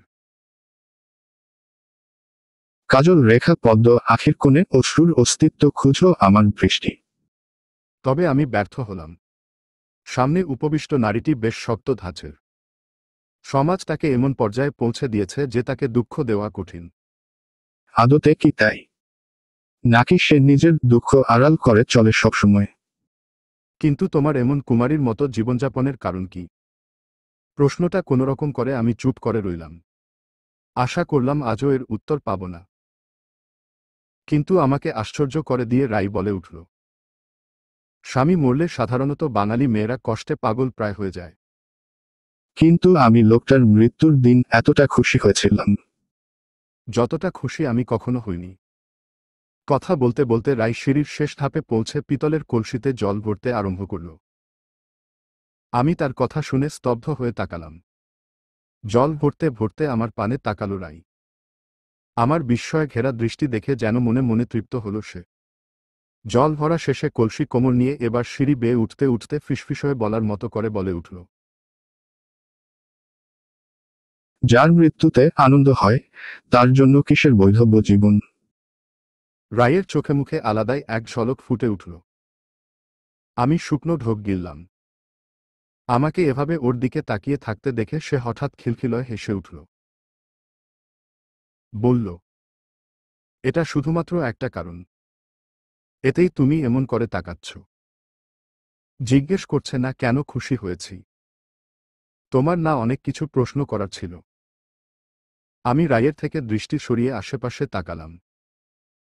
একটা গভীর শ্বাস নিয়ে চোখ বুজে বললাম, আমি এখনো পরিষ্কার উত্তর পাইনি। আমি দিচ্ছিও না। চোখ মেলে তাকালাম আমি। রায় কেমন করে যেন তাকালো আমার দিকে। তার দৃষ্টি ছুঁয়ে দিল আমার কায়া। সেইসব জিনিসে সে গাঢ় দৃষ্টি বুলানো যা আমার বৈবাহিক জীবনের চিহ্ন বহন করে। তারপর বলে উঠল, তুমি অনেক ভাগ্যবতী নির্বাণী, যে ধ্রুবর মতো একজন পুরুষ তোমার স্বামী হয়েছে। তোমার বিয়েতে তোমার হবু বর না আসাটা তোমার জীবনের সবচেয়ে লাভবান বিষয় ধরে নিতে পারো তুমি। ধ্রুবর মতো ছেলেরাই প্রকৃত স্বামী হয়, নয়তো এই জগৎ সংসারের স্বামী রূপী অমানুষের তো অভাব নেই। একটু থেমে বের রাই বলল, আমাকেই দেখো। আমি তো ভুক্তভোগী। ভারী একটা কথা অথচ মেয়েটার মুখে মলিন হাসি লেপ্টে। তার দৃষ্টিই যেন বলে দিল মেয়েটার একটা কালো অতীত আছে। তার চোখের উই কাজলের থেকেও কালো। সন্ধ্যা ঘনিয়ে আসার পর প্রতিদিনের মতো আজকেও পুরো জমিদার বাড়ি আগুনের শিখায় আলোকিত হয়ে উঠল। সময় গড়াল। রাতের খাওয়া দাওয়া শেষ করে সকলে চলে গেল নিজেদের কক্ষে। আমিও সকলের মতো খাওয়া দাওয়া সেরে নিজ কক্ষের উদ্দেশ্যে রওনা হলাম। তিনতলায় পৌঁছাতেই আচমকা এটা পুরুষালী অবয়ব সামনে এসে পড়ে আমার। চমকে দু এক পা পিছিয়ে যাই আমি। লোকটা আর কেউ নয়, শুভ। আমার দিকে হাস্যোজ্জ্বল মুখশ্রীতে তাকিয়ে আছে সে। তবে আমি তার দিকে ভ্রু কুঁচকে তাকালাম। কেমন আছেন, বৌদি? ভালো, শক্ত কণ্ঠে জবাব দিলাম আমি। শুভর ওপর আমার চাপা একটা রাগ আছে, মূলত শশীর বিষয়টা নিয়ে। সে কি? আপনি রাগ করছেন কেন? দেবররা বৌদির সাথে একটু আধটু দুষ্টমি তো করবেই। এসব দুষ্টমি আমার মোটেও পছন্দ নয়। স্পষ্টভাবে কথাটা বলে শুভকে পাশ কাটিয়ে নিজ কণ্ঠ চলে আসলাম আমি। তখনও অবধি আমার অজানা ছিল আজ আমার সাথে কি ঘটতে চলেছে। দরজায় খিল এঁটে সরাসরি বিছানায় এসে বসলাম আমি, যেখানটায় ধ্রুব বসে। কক্ষ জুড়ে মৃদু আলো। আজ কম প্রদীপ জ্বালানো হয়েছে। যতটুকু আলোকিত হয়েছে কক্ষটা তার প্রায় পুরোটাই হারিকেনের গুণে। আমি ঘুমানোর প্রস্তুতি নিতে লাগলাম। কানে থাকা ছোট স্বর্ণের ঝুমকোটা খুলে রাখার পরই একটা উটকো গন্ধ এসে নাকে ঠেকল। কিছু পুড়লে যেমন শব্দ হয় ঠিক তেমন শব্দ এসে কানে বাজল। আমি চট জলদি পেছনে ফিরে তাকালাম। দৃষ্টি বড় বড় হয়ে এলো আমার। শাড়ির আঁচলে আগুন। দাউদাউ করে আগুনের মাত্রা বাড়ছে ক্রমশ। ভয় পেয়ে শাড়ি খুলে ফেললাম আমি। বুঝতে পারছিলাম না আগুন লাগলো কিভাবে। তখনই সবকিছু ঠিক ছিল। কিন্তু এর পরেই আমার ভাগ্যে নেমে এলো ঘোর আঁধার। আচমকা বিছানার নিচ থেকে একজন বেরিয়ে আসলেন। আমার পরনে তখন কেবল ব্লাউজ আর পেটিকোট। বদ্ধ ঘরে হঠাৎ বিছানার নিচ থেকে একজন পুরুষকে বেরিয়ে আসতে দেখে আমার অক্কা যাওয়ার পালা। লোকটা বেরিয়ে আসতেই প্রায় পুড়ে যাওয়া শাড়িটা বুকে জড়িয়ে নিলাম আমি। আমি শক্ত বাক্য বলতে গিয়ে অনুভব করলাম আমার গলার স্বর অতি দুর্বল শোনাচ্ছে। কে আপনি? এই ঘরে এলেন কি করে? লোকটা উত্তর না দিয়ে কুৎসিতভাবে হেসে উঠল। আমি ভয়ে পিছাচ্ছিলাম একটু একটু করে। পালোয়ানের ন্যায় গর্ণের লোকটা আচমকা আমার দিকে এগোতে লাগল। হঠাৎ দরজায় অনেকগুলো থাবা পড়ল। চমকে সেদিকে পানে দৃষ্টি দিলাম আমি। বাইরে থেকে তখন অনেকজনের স্বর ভেসে আসছে। প্রয়াস চলছে দরজা ভাঙার। চলবে ইনশাআল্লাহ,